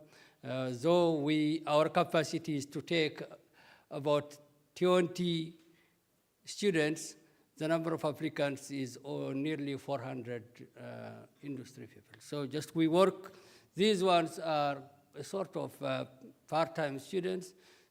They work from office and they study with us, and that is for industry. And with public health and our service, we introduced MSc in Health Data Science. Actually, it is called Innovative African Health Data Science Program. Why it is innovative? It is a collaboration between us, Harvard University, Heidelberg from Germany, and also we have satellite offices, collaborators from Rwanda, Nigeria, and Ghana. So just it is a collaborative African program. So just this is one of our strengths. Just we work particularly about African health, African environment, and food security. That is just our actually signature program, I can say. Okay, so just I will not touch about data science, rather just I will focus on statistics, because our data science program is relatively new, and mostly we work in Africa. In most African countries, we have data science programs, and we collaborate more. But this topic is about statistics. So in the statistics collaborative environment, we work in a collaborative form. We have a lot of programs, and particularly for MSc and PhD. We work with industry, and actually how we do it is just we have right people on the team from different industry. I mean, when we work with particular industry, it is a multidisciplinary not a consultation, it is a collaborative project. And then just we developed a shared purpose, that is the objective, what we call it, the objective. And just after we coin work, these are experts, engineers, lawyers, or scientists. So each of us, we have our own strengths, our expertise, and then just we develop the shared objective. After that, we own it. Actually, the association will lead it. The association is the leader. We teach our students how to lead such a project. And actually, that training program is a statistical leadership program. In a way, we develop a professional skill ourselves. All these experts, we do all the time. We are developing ourselves, change every day. I'm changing myself. And also, just the students are changing, all the team members are learning, and we all understand the role. And actually, it is frustrating for PhD student and for statistics team leader. It is frustrating because everyone comes to criticize. But in that criticism, we develop and we grow. With who are we most collaborated? Just I can mention, these are our regular collaborators. We collaborate with SAPI, pulp industry. Some are developed to the professor level here. Today, I see also Dr. Choke is here. Maurice Choke, he started from honors to doctorate level through that project, and we have in this room at least 3 PhD holders are here, and many MSc and honors level from this project. And also the other is sugar milling industry. We work with sugar milling industry, and a number of MSc students graduated, and the project is demanding. We work with Kafrisa. Kafrisa, we're privileged also by having our alumni there. Dr. Yandi Zuma, she's there all the time. She is assisting us to get involved in a number of projects. We graduated many PhD students and also many MSc students. MRC, Medical Research Council, we are happy to work with them. And for a number of years, we are solving a number of problems. Amgeni Water, it is another one. And also with municipality, our municipality and our premier office, with traffic, how to manage the traffic, accident traffic in Durban. We work a lot of projects in that. And CSIR, that is another one. We collaborate and we work in such a project. So what about short-term projects? These short-term projects are usually, we started it 5 years ago, and this is honors level. We get a project, particular short-term project from industry, and then just we teach our students business acumen. That is do-it-yourself type of business skill, and just they learn this. And the other is they learn programming skill, data exploration, and teamwork skill, analytical and critical thinking skills, and communication skills, a sort of just will demonstrate that. The purpose of this is just we, and also we teach them how to visualize data for business, and also all soft skills. And just where we started a few years ago, car tracking. Dr. Oliver was talking, our credit card has everything about us, but your car, I'm telling you, your car tells everything about you. Your car, it is huge information is in your car about yourself, where you have been, at what time you sleep, where you dine, where you wine, everything is there. And so this is the first project. We thought it is a simple project. When they gave us that data set, and actually by then, one of our honor students, Nina, is here. She'll tell you more. Now she's a PhD student in America.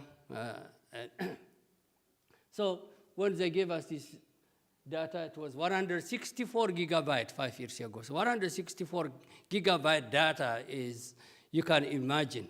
Working with such a huge data set is really frustrating, and however, we managed, and our students they delivered to the industry. The industry was happy, and just actually, this is how they presented. And thanks to SAS also, because they use all this data analysis through SAS, they get also a SAS certificate. And also we work with clothing and retail industry. It is a complicated problem in a way. We thought it is easy. It is a logistic supply problem. So it is to develop a size curve. If you have a retail company, when a retail company, say just a particular retail company, if you ask size X or size XL is finished, they will not give you size XL to you. Rather, they just proportionally allocate and they send you. But each of the retail stores, they have their own demand. And this particular retail company has got over 500 retail stores. So if you take that particular shirt, if XL is finished, they will not send you XL. Rather, it might be they will allocate 20% of that one, 50% of that one, and 10% of the other ones. So that is the allocation. Imagine there is shoe, there is socks, there is trouser, there is underwear, there is hat. All these type of garments should be proportionally allocated. Proportionally allocated in a way they sell. It is really, and also in that way, using the national data, they should also produce, and also they should distribute, how often they should distribute. So such a problem should be solved. It was really frustrating and difficult, but our students managed to do such a thing. Okay, now today's business. Recently, we got invitation actually to determine the water source quality index. You know the water we drink, it has got a lot of chemical, nutritional for our body and mind. So it has got a pH, the pH should be in a particular level, and it has chemical, this chemical should be in a particular level, the green one, and also it has electrical conductivity, and it should be in a particular level, and total dissolved solids, whatever solids, a lot of chemicals, it should be in a particular level. So we have all these individual measures. Can you just develop and identify a particular measure which aggregate and develop index of quality, the quality of the water? So that was the challenge.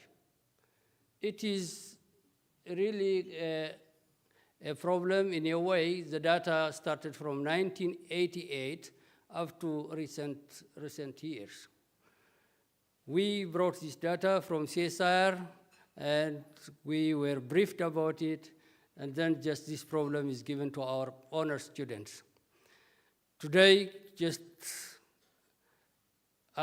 we brought one of our best students. Actually, he's the best student. Yeah, he's the best student to demonstrate how he handles this problem. Aaron, to you.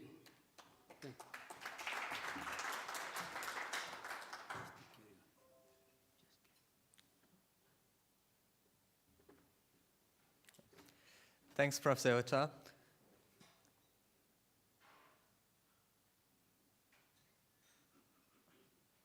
Okay, good morning, everyone. My name is Aaron Naidu, and today I'll be presenting my project, Analyzing and Modeling Spatiotemporal Water Quality Data. Access to clean water is essential. We all need it for drinking, cooking, bathing, and many other activities. Hence, the ability to accurately monitor and predict water quality is vital.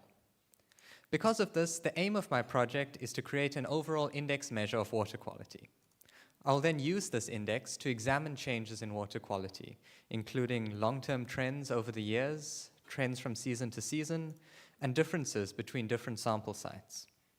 Finally, I want to use this index to predict likely changes in water quality in future years.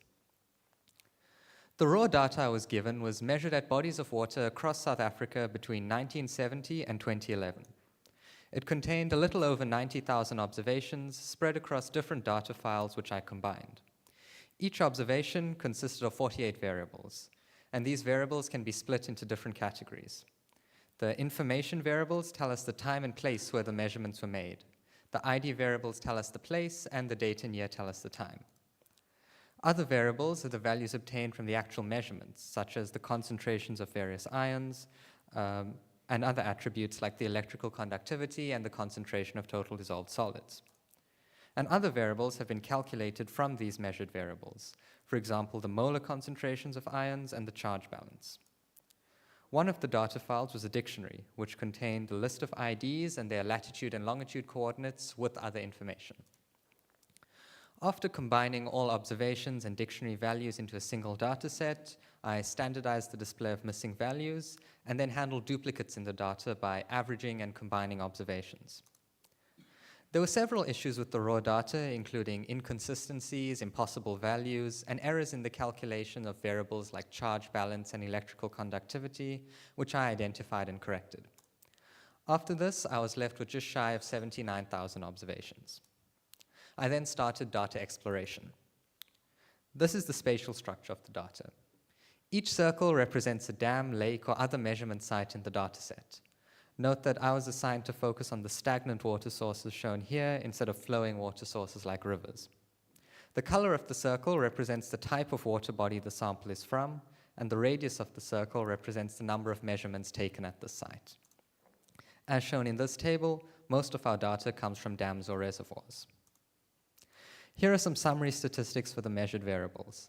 By subtracting the number of observations column from 78999, we can see which variables have missing values. And here we have a correlation matrix for these variables. We see we have a core of variables that are very strongly correlated with each other, but the other variables don't correlate much. I'll now discuss the imputation methods used.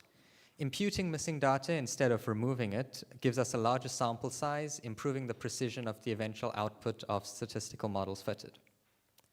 The green variables here have correlation coefficients with other variables above 0.9, so we can impute them using the values of the variables they're strongly correlated with as a guide. For the yellow variables, however, we have to use a different method. So for the highly correlated variables, I use predictive mean matching imputation, which uses a linear predictor to estimate a value for the variable to be imputed and chooses a value from the dataset close to the predicted value. I repeated this 5 times and took the median as my imputed value. For other variables, I assumed missing values were close to values from nearby sites at a similar time. Hence, I imputed the median of the values of the 10 nearest observations that weren't missing. Determining which observations were nearest was done using Gower's distance formula. To confirm that missing values for these variables are close to values from nearby sites at similar times, I used statistical tests for autocorrelation. I used Moran's eye tests and concluded there's significant positive spatial autocorrelation in the data. I also used Run's tests and concluded there's significant positive temporal autocorrelation. These results justify the decision to use k-nearest neighbors imputation for these variables. Now that the data has been cleaned, we can explore its spatiotemporal structure. We begin by looking at average electrical conductivity levels per site per year. Note that there were several sites that had very high electrical conductivity levels until 1998, but we stopped tracking them after 1999. Looking at the water source type breakdown over time, We see that the sites with very high electrical conductivity that we stopped tracking after 1999 are sample sites that are not dams and reservoirs. So simply looking at a plot of average electrical conductivity per year would have shown us a steep decline in average electrical conductivity in 1999. But by exploring the spatial structure, we now understand the reason for the decline. Similar data exploration can be done for other variables. However, instead of considering variables one by one, it's more useful to combine them into an overall index measure of water quality as a whole. An index provides a single number that's easy to classify and track. The index that I created is a number from 0 to 100, where 100 means perfect for domestic use and 0 means completely unsuitable. For each element, 2 values are extracted from the South African Water Quality Guidelines for Domestic Water Use. The first is the upper limit of the target water quality range, below which there are no negative effects. The second is the upper limit of the next range, above which negative effects become more likely. This table shows these limits for different variables. For each variable, a factor is then calculated using these 2 values, as shown in this graph. When the chemical's concentration is less than the first limit P, the factor equals 1, a perfect score because there are no negative effects. As the factor concentration increases past that limit, the factor score decreases, reaching 0.5 at the second limit and decreasing further thereafter. Representing this algebraically, we get the following general formula, and we can substitute the values of S and P from the table into the formula to get specific formulae for the various factors. Then we multiply all these factors together and multiply by 100 to get the index value. Here we can see the average index value per site per year, so we can get an idea of how the index varies in space and time. Note that index value outputs can be classed into the following categories. The higher the value, the better the categorization. Due to the complex nonlinear relationships between different predictive variables and the water quality index, I decided to model this index using a generalized additive model, or GAM. A GAM models the response variable as the sum of several smooth functions, the SJs here. Each smooth function is itself a linear combination of several basis functions. The basis functions can take any form, but better fits are usually obtained by using a spline basis. A spline is a piecewise function that consists of many parts joined together with penalties applied to ensure a smooth curve is formed. How exactly this is done depends on what kind of splines are used, but some possible examples are listed here. I'll use these splines to model water quality over space and time. The model will be used to predict water quality on future dates at a particular site, and so should not require sample measurements, using only the date, coordinates, and water source as explanatory variables. Some important parameters to determine for the model include what bases and dimensions to use for the spline, and what distribution to model the responses following. The response for this model is the water quality index divided by 100, since this ranges from 0 to 1, which allows for a wide variety of distributions and link functions to be used. And note that during data exploration, we discovered that there are very different patterns in water quality between the different water sources. Hence, different models are created for the different sources. I first determined which response distribution to use by fitting a simple GAM using different distributions. Of the parametric distributions, the beta distribution provided the best fit. But through repeated sampling, it was discovered that the index has a linear mean variance relationship. Hence, a quasi-likelihood method with a complementary log-log link function and an identity mean variance relationship was tried, and this provided an even better fit. A potential problem when fitting statistical models is overfitting, when the model produces excellent results on the data it's trained on, but poor results on other data. To ensure this doesn't happen, I split the data into a training set containing around 80% of the data on which the model will be trained, and the rest of the data will be used to test the model performance, since it wasn't used in its creation. And the model performance is measured by the mean square error in predictions on the test data. By trying a wide variety of different spline bases and dimensions and comparing model performance, we find that this is the best model to fit, using a quasi-likelihood distribution with this link function and variance, with coordinates, year, and day as predictor variables, using splines on the sphere, Duchamp splines, and cyclic cubic regression splines respectively, using different parameters based on the water source. The fitted model results show the effect of different variables on the response variable. Starting with the coordinates, we see regions with the best water quality for each water source type are shown in yellow and the worst in purple. The results for year show generally increasing water quality levels over the years for dams and reservoirs, and that year has a significant effect.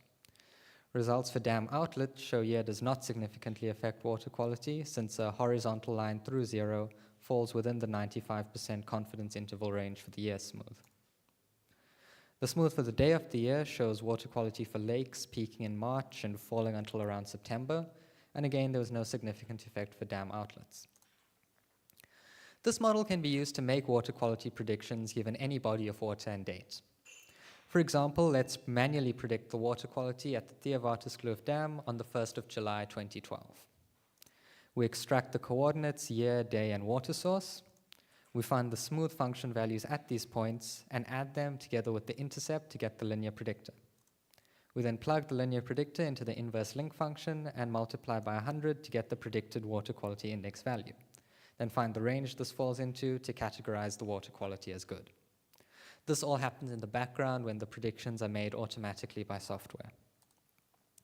We now look at predictions made by the model on the unseen test data and compare it to the true values.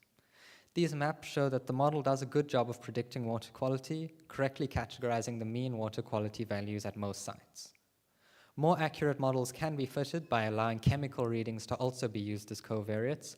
However, those models will not be able to predict water quality in advance, since the chemical readings won't have been taken yet. We can break down the predictions per site per year to see how they evolve over time. This simulation starts in 1970 and continues past the end of the study period in 2011 until 2019. We see excellent water quality is predicted for most sites in most years, with the main variation in the Cape.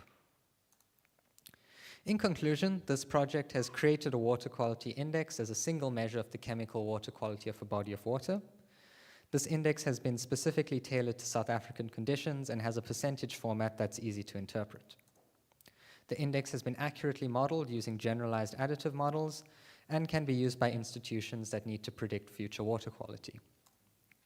I'd like to thank the Water Center at CSIR, and in particular Dr. Nolani Nokanda, for providing the datasets used in this project. And I'd also like to thank the lecturers at the Statistics Department at UKZN for their help and guidance during the course of this project. Thank you for listening.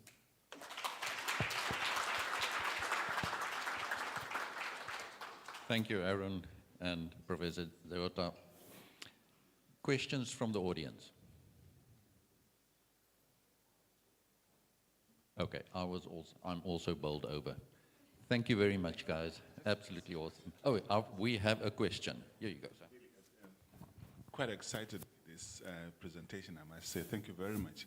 The reason why I sort of concentrating, I've just been nominated to be on the eminent persons going to be looking at Moy Ibrahim Index. And I'm wondering, starting from next year, January, and you said that we would apply this to any other country. So I'm going to write through him, so if we can work together on this. Eh? Okay. Thank you. Right, last round. Thank you, guys. Absolutely awesome.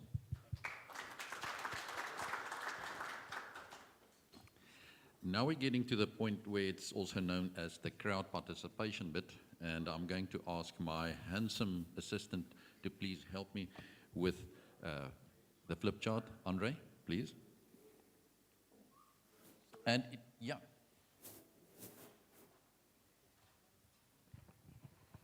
Yes, thank you. I just want to ask, I have a question to Prof. Yeah.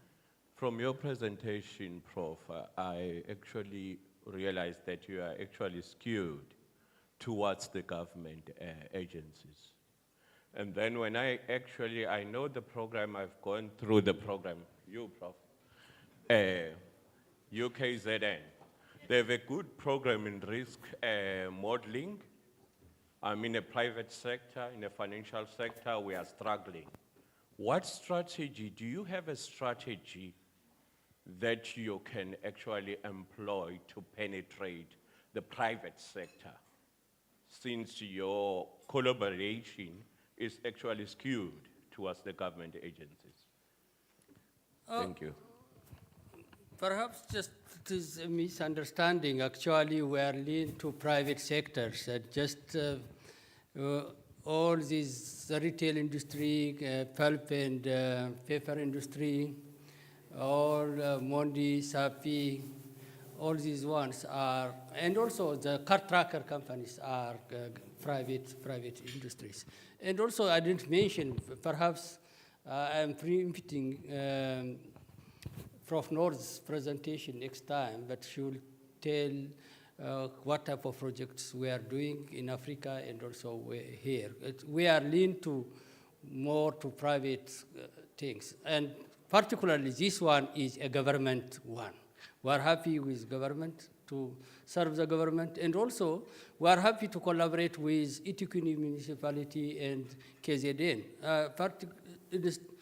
In the statistics, sometimes just we are unhappy. Our institutions are not using us. Our university is not using us, and also our local government is not using us. But we're lucky we break that taboo, and just we are collaborating with our government, local government, and also we're collaborating with our university. In our university, any policy comes, we chip in and just we assist them with data and data interpretation and also analysis. Perhaps just if that question is somewhere else, it might be. And if you have suggestion also to improve it, we are open. Just we are very happy if you have suggestions. Give us more insight. We are flexible, as you see. Year by year, we are improving our program, and it is a good insight. Just if you see any new avenues, please.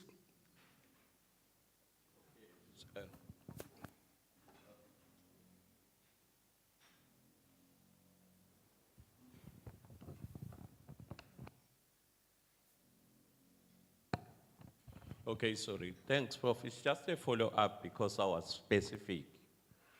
I just wanted to find a strategy. How are you going to penetrate the Sentin triangle, which is called a financial sector? You can't have a good program in financial risk.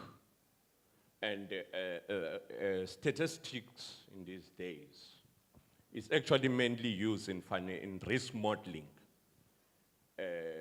which is almost 90% of the graduates in statistics will go to financial or risk modeling or financial modeling or whatever. So that's a question of balance sheet modeling. So that's a question that I just want to find out. Given the program that I know you have and you provide, when are you going to enter into that? Because we are struggling. I'm actually talking from the experience of working for a financial sector, a bank, big one. We are actually struggling. And apparently so far, UNW is the institution that is providing on the other side. But if you go to Cape Town, I know that Stellenbosch is actually providing, is actually saving the insurance industries down there. So up here, what are you doing in KZN? Thank you. Good, thank you.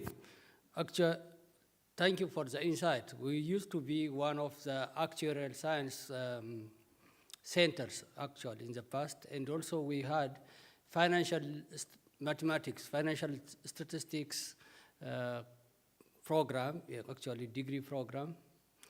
And now, just we don't have that program, but we have business science and statistics combined major course.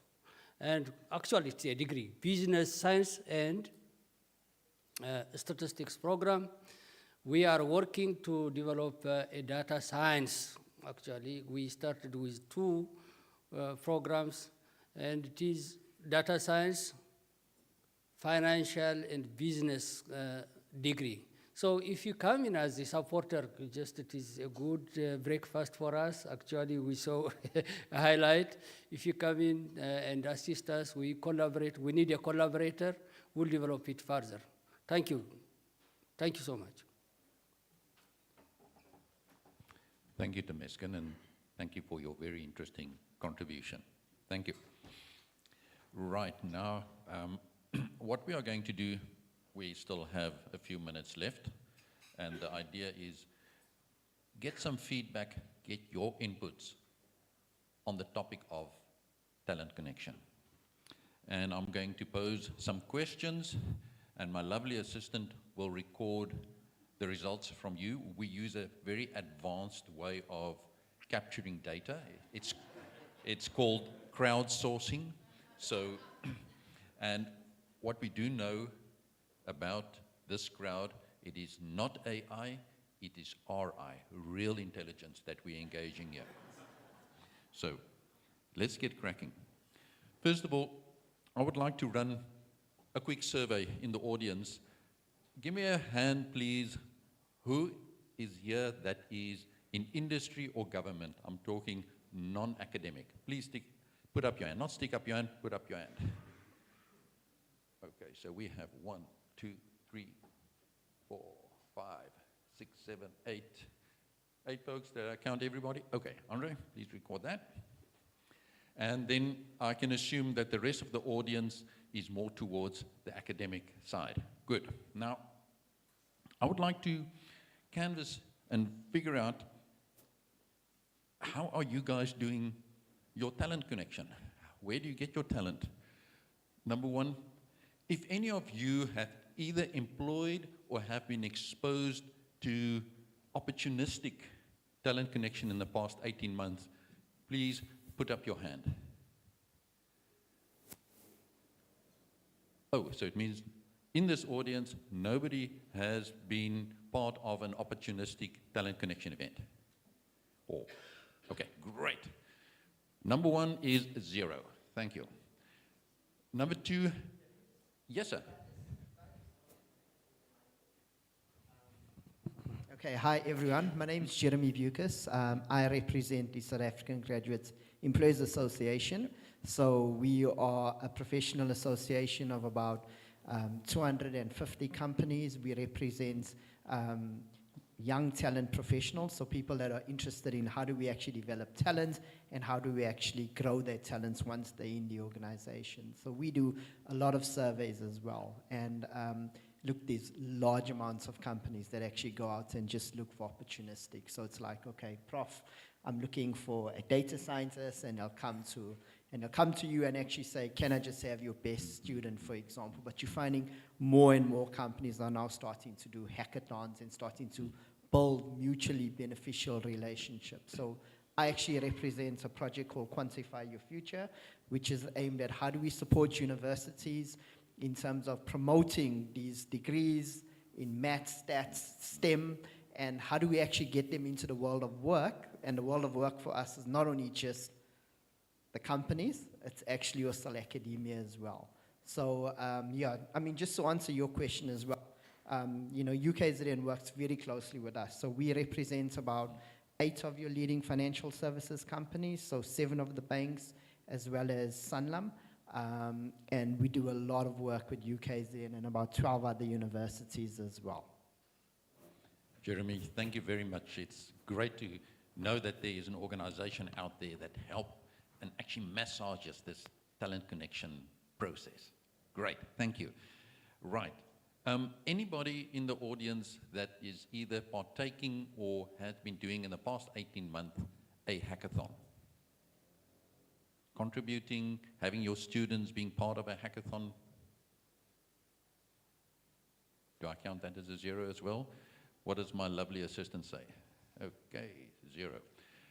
Anybody that's been part of a corporate outreach showcase, where a corporate comes to your university and actually engages doing a showcase, or having your students do their postgraduate work in a showcase event where corporate can then come and interrogate them and be part of the program? We've got 1. Anybody else? 2. Okay, we've got 2. We've got a 2. Andre? Yes. Can I just add to that question?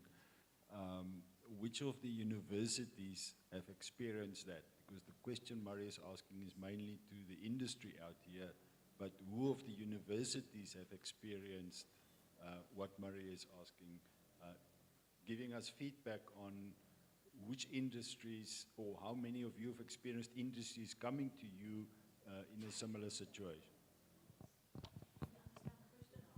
Okay. I will clean my language and my questioning skills. Thank you.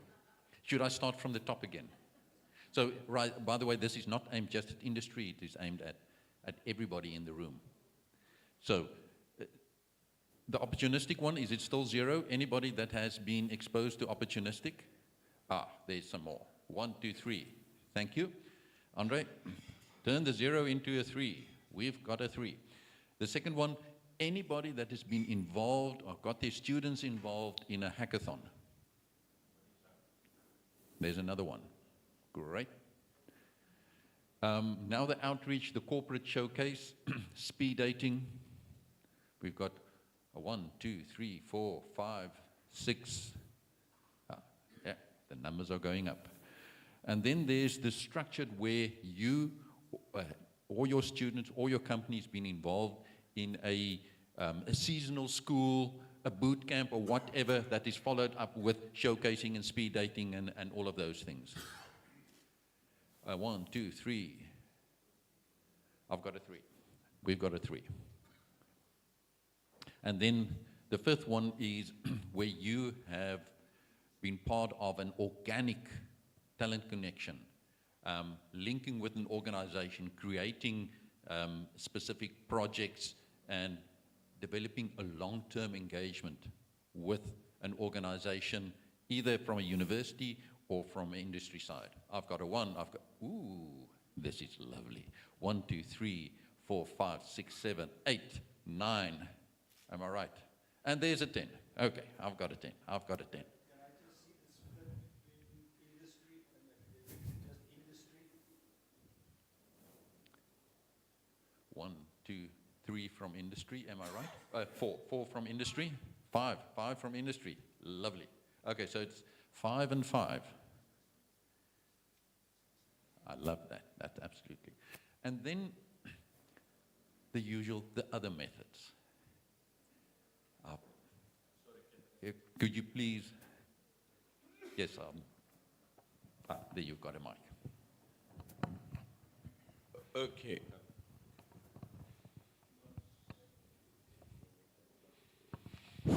Oh, thanks. We have a program. I don't know how the human capital is actually doing, but what we do, I'm in group risk in one of the financial sector or bank. Then what we do, we invite the interns to a 3-year program. Then we mentor them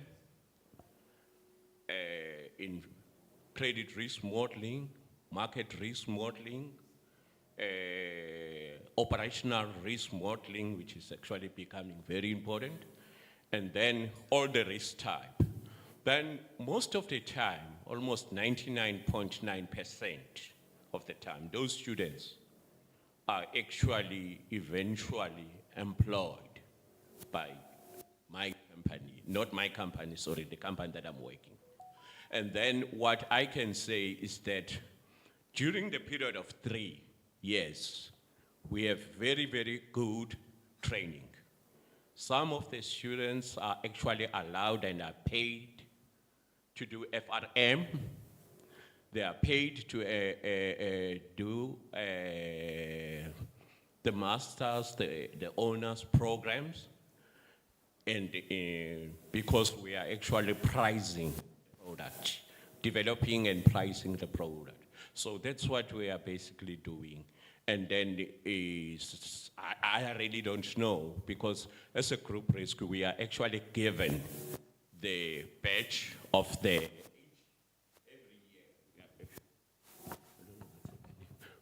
every year we are actually given a badge where we have to select and interview the students. And then most of the time, we are actually even struggling to get 3 or 4 best students. That is absolutely awesome. So what I gather that you have something that resembles an internship, but it is a development internship type program that you have. Yes, right now, what I can say, because fortunately I did not mention my company.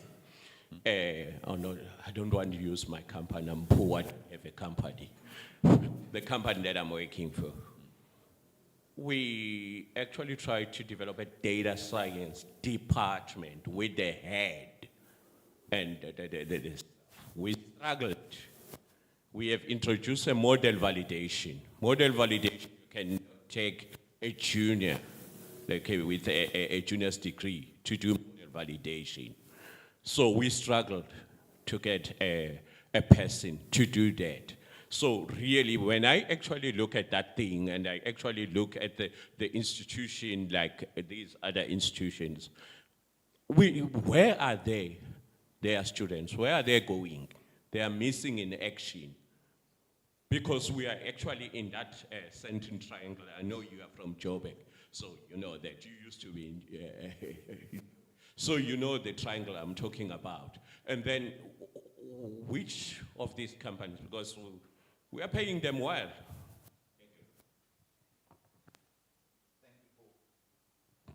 Thank you for that awesome feedback from industry. Guys, please take note. Industry is speaking here, and it is that connection that need to be made. Whenever myself or any of our colleagues, our senior leadership in SAS go and talk to our fairly vast customer base out there, without a single miss, we always have them asking for skills. They say, we love your products, but we don't have enough skills to deploy it. We are trying to build a data science team, a data science excellence center, a business intelligence competence center, and they always struggle to find skills. And I think in the room and out there, we are missing a trick. There's a desperate need for what the academics, which is the major part of this audience, what you guys are doing in getting this talent connection to work. So, guys, please, let's go to the next question. So, Andre, it seems like we have to add on the other methods, it's an internship, and the none I think we've already answered. Now, I want to actually jump to question number 3, because we've heard that there is value in talent connection. But what prevents either the academia or industry side to build this talent connection? May I have your inputs? What's the sort of factors that you find? Are we just shy? Or don't we know where to, on which doors to knock? Because we've got Jeremy here. He's got a big door and he loves people knocking on his door. And, but what is preventing you from actually taking that step and creating this talent connection? Anybody? And now it's the time to blame somebody.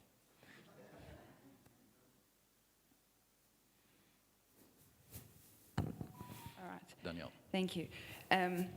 So no, it's not because I'm shy. I think from my perspective, and I know that of my department, it's our workload. Where it's on an agenda, we want to create meetings, reach out to alumni, reach out to our industry contacts that we have already established, and time runs away from us. I know that is our biggest issue. So it just keeps being pushed. So that's our experience at the moment.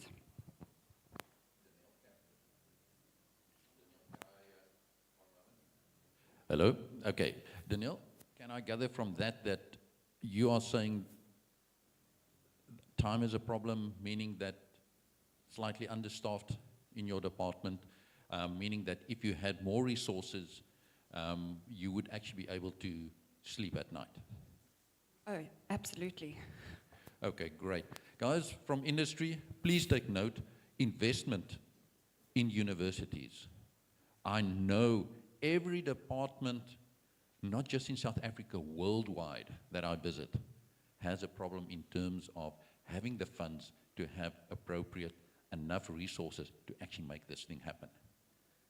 Anybody with a comment? Great. Rudolph.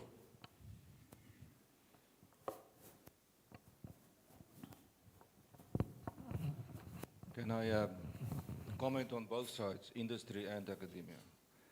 From industry side, I think it's a lack of knowledge and understanding of what this community can offer, especially my experiences in the process and manufacturing industry. There's no knowledge or understanding. And I've tried for many years what this community can offer. So we need more people that, you know, that can, I don't want to use the word market, but, you know, proactively, you know, talk about what this community can offer to, as you can imagine, what opportunities are there, for example, in ESCOM, right? Because ESCOM needs optimization. They don't have money for new technology. You must optimize the assets, right? And then from the academia side, I think one barrier is not just the people resources, but the reward system. In many of the statistics departments, there's no appreciation, or you don't get rewarded for being involved in industry or the industry projects. Many of the departments are just too academically focused, and there's no real reward for working with industry and doing industry problems.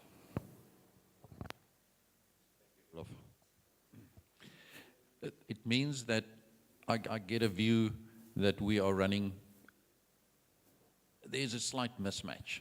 Maybe good for your department if you're in an academic institution to create some focus. Delia. Yes, from my side, having been on the management side of university as well, I think that it would be really wonderful if more of the companies that are here talking about needing more students to come through the pipeline in the data age that have strong studies in statistics and data science and so on, we do need funding to come from universities and go to fund, say, a chair or positions in statistics and computer science departments, as Danielle has rightfully said. Because the fact is, universities are struggling to make ends meet financially with declining government sponsorship. And also, there's only so much money in a university budget. And you generally find that the people in the positions of power are not in your discipline. And everybody's got ideas to grow, but they're not thinking of growing statistics in the data science era. Who needs more statisticians? The employers.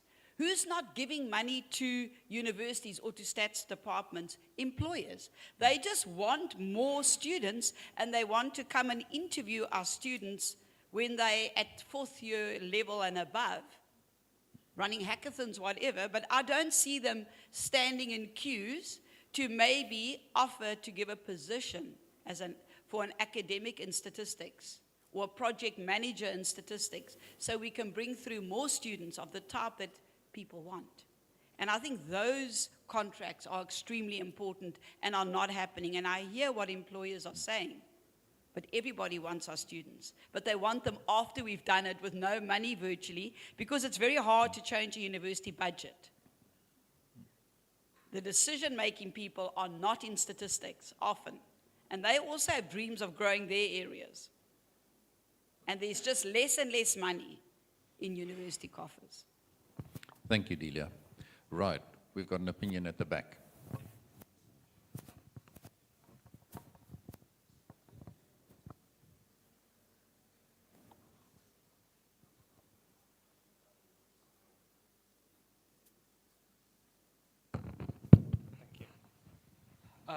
Just a point of view from sort of two sides of the coin, again, representing industry. I think from our side, being healthcare, one of the things we found is identifying the right kind of academic institution to work with. Over here, it was very insightful to hear from Prof. Sevatar about the work that the UKZN is doing around tailoring their academic programs towards the health data science, which is what we're ideally looking for. And I've been aware of what Northwest University has been doing with, again, from the slide that was early shown, you can see most of the companies over there that they're working with are financial services. So we could approach them, but it might not be the best fit at the end of the day. And I guess that's where events like this help. The second point I want to mention is that the academic institutions in SA are doing a great job in producing talent, so much so that from an industry point of view, we've actually found that international companies outside of South Africa want South African talent because the quality of the education being produced, the quality of skills available out there is internationally recognizable, and they would rather hire South African talent than pay the premium for American, European talent. Their exchange rate works in their favor, which makes it tougher for South African organizations. I can see my colleagues in the financial services nodding their heads as well to try and compete with those organizations. And then finally, the third point, we realize as well, as industry, we need to also come to the table and build a relationship which is mutually beneficial to all parties in the relationship. So being able to also to sponsor a position at the academic institution. Unfortunately, our organization, it's an us issue where nearly all the money is being put towards the training of doctors and nurses, which are needed to save lives in the company. But we have to try and also get a piece of the pie to say, we also need statisticians, we need data scientists, we need people with data skills to support those on the front line who are saving lives at the end of the day. And it's about trying to also ensure that if we had to come to an agreement with a academic institution, we have the necessary team support facilities available so that when the students come in, they get that assistance that is necessary. It's not, I think Helgard might have described earlier, where you can't expect a student to come in and say, this is the problem, and then ask them to run and solve it by themselves. They still need assistance from the management team within the organization to support it. So those are just a few of the points I wanted to raise. Thanks. Thank you so much for that valuable contribution. And while we're passing on the mic, I just want to make a comment on what you've been saying. A short while ago, I attended a cocktail function in Amsterdam for the financial industry, for the risk teams in the financial industry. At that event, half the time I could speak Afrikaans. That is the number of South African trained, and it's from across a lot of universities in South Africa. It's not just from one university, but our folks are highly desired overseas, not just because they're cheap. They're not necessarily cheap. They're highly skilled. What you guys are producing are highly skilled individuals desired by the likes of ABN AMRO, Rabobank, ING, and those international organizations. So, wow, well done. Next question, or next contribution. Hi. Yes, sir. My experience is the number of hurdles you have to jump over, the red tape you have to deal with, especially in sensitive areas like finance or medicine. I try with my projects to make it real data as opposed to simulated or public data, secondary data off the website, which has been already been analyzed to death. And it's typically that, oh, my boss has to sign off, the legal department has to sign off, the HR has to look at the data, you have to sign a NDA agreement, there's intellectual property, and by the time you've dealt with it, 6 months have gone by, and there's not much use in trying to analyze the data because, as I say, there are only a few months left in the year, and half of the time the student is spent trying to get, and the lecturer, supervisor, to get that permission that they need, or there's issues of anonymity, and so on and so forth, and ethics applications. So at the end of the day, you're spending more time with admin than actually doing the analysis itself. And so you revert to publicly available data, simulated data, which can never match current real data. Absolutely. I think that is a very valuable input. And one of the techniques that we've been using to actually open that door for access to data, sensitive data, is in your client executive, to ask that executive to be a co-author for the paper that is going to be produced. And we have found that in 80% of the cases, all of a sudden, they help to organize that the data is being released, that it's being declassified, and so on. So guys, go for it. Just offer them to be a co-author. Is it on? Okay. Yeah. Thank you. I'm Renette Blighnout from the University of the Western Cape. And we are working together with Northwest University, and our program has been running for 6 years in collaboration with them. And we've really learned a lot about talent and getting our talent out there and linking with industry. This year we had the opportunity where, through the National Graduate Academy, our students nationally, I was on the committee to find bursaries, and one of the bursaries was the Reserve Bank. And we had 5 students that were placed at the Reserve Bank this year. And I just want to say, it is not always easy to get everything in place. It really takes time, and every company has different rules and regulations. But it is, you need persistence, and you need time, and you need the right people to connect with. In some cases, students have to go through various sort of sessions, fingerprinting, to get everything in place. They actually do police clearance on some of the students when they have to work with highly confidential data. But we have to facilitate that. So it's not easy, but you have to go on. And because our projects are very short, it's only 6 months, we have to do that as quickly as possible. So the learning curve this year, for me with the Reserve Bank, was extreme. But I know next year how to facilitate, and we have to start early if we have a student at the Reserve Bank, for instance, to get them through the processes so that the data can be released. It's not always so difficult in all the companies, but in some cases where data is very, very confidential, we need to go through those processes. But don't give up. It is really worthwhile working with real data and solving real problems. Thank you. Great. Thank you, Renette. And that really, it resounds with us that you have to persist. And one of the key areas that universities and academics can leverage is those learning brand ambassadors out there. Go to your alumni. They are a treasure chest of gold. They would love to give back to your institution. Put them in that position to actually do so. Just facilitate the process. Right. Next, and possibly our last input before we break for tea. Anybody with an input? There we go.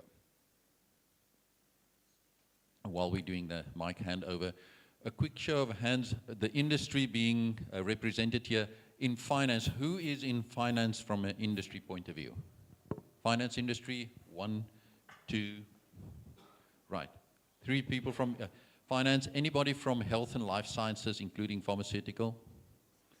1. Anybody in manufacturing? Broad manufacturing? Yep, we've got a manufacturer there. Anybody from utilities, energy and utilities? Right, Andre, which areas?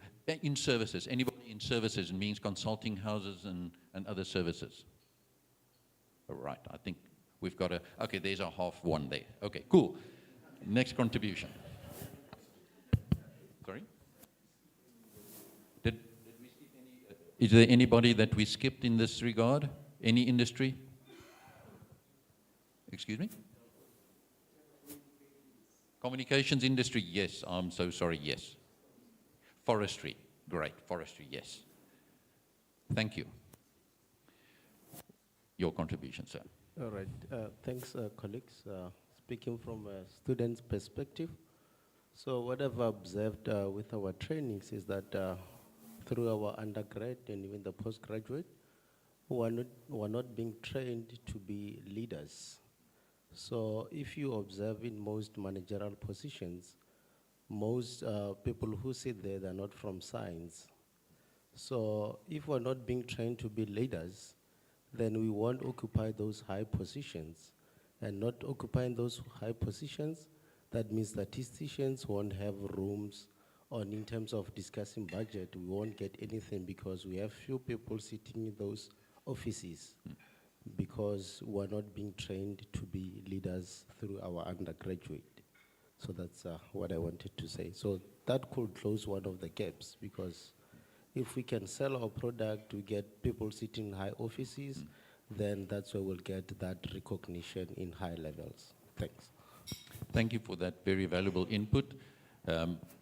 Leadership being very, very important. What SAS has been doing on that, we've created a program called Analytics Leadership Program that we are now busy rolling out through universities to train leadership, not just in universities, but especially in industry as well. You would have a chief finance officer, chief marketing officer, chief data officer, chief data scientist, or somebody in middle management that needs to be developed, and I include students needs to be developed in those leadership skills. And we've specifically developed that. And our first, we've got a few universities. The Mannheim Business School is busy doing that. We've got a business school in the Nordics, and also the Arab Academy on our full-blown, engaging, delivering analytics leadership program. So yes, you're absolutely right. Leadership is quite important. Please do expose your student to leadership studies. And with that, ladies and gentlemen, and also thank you to my lovely assistant, thank you for your inputs. You are being heard. Andre recorded it for us. We will take this to the next step. Thank you for your participation. Quite a few of these issues will also be addressed in the afternoon session by the presenters there. I look forward to welcoming you in the afternoon industry stream. Thank you very much.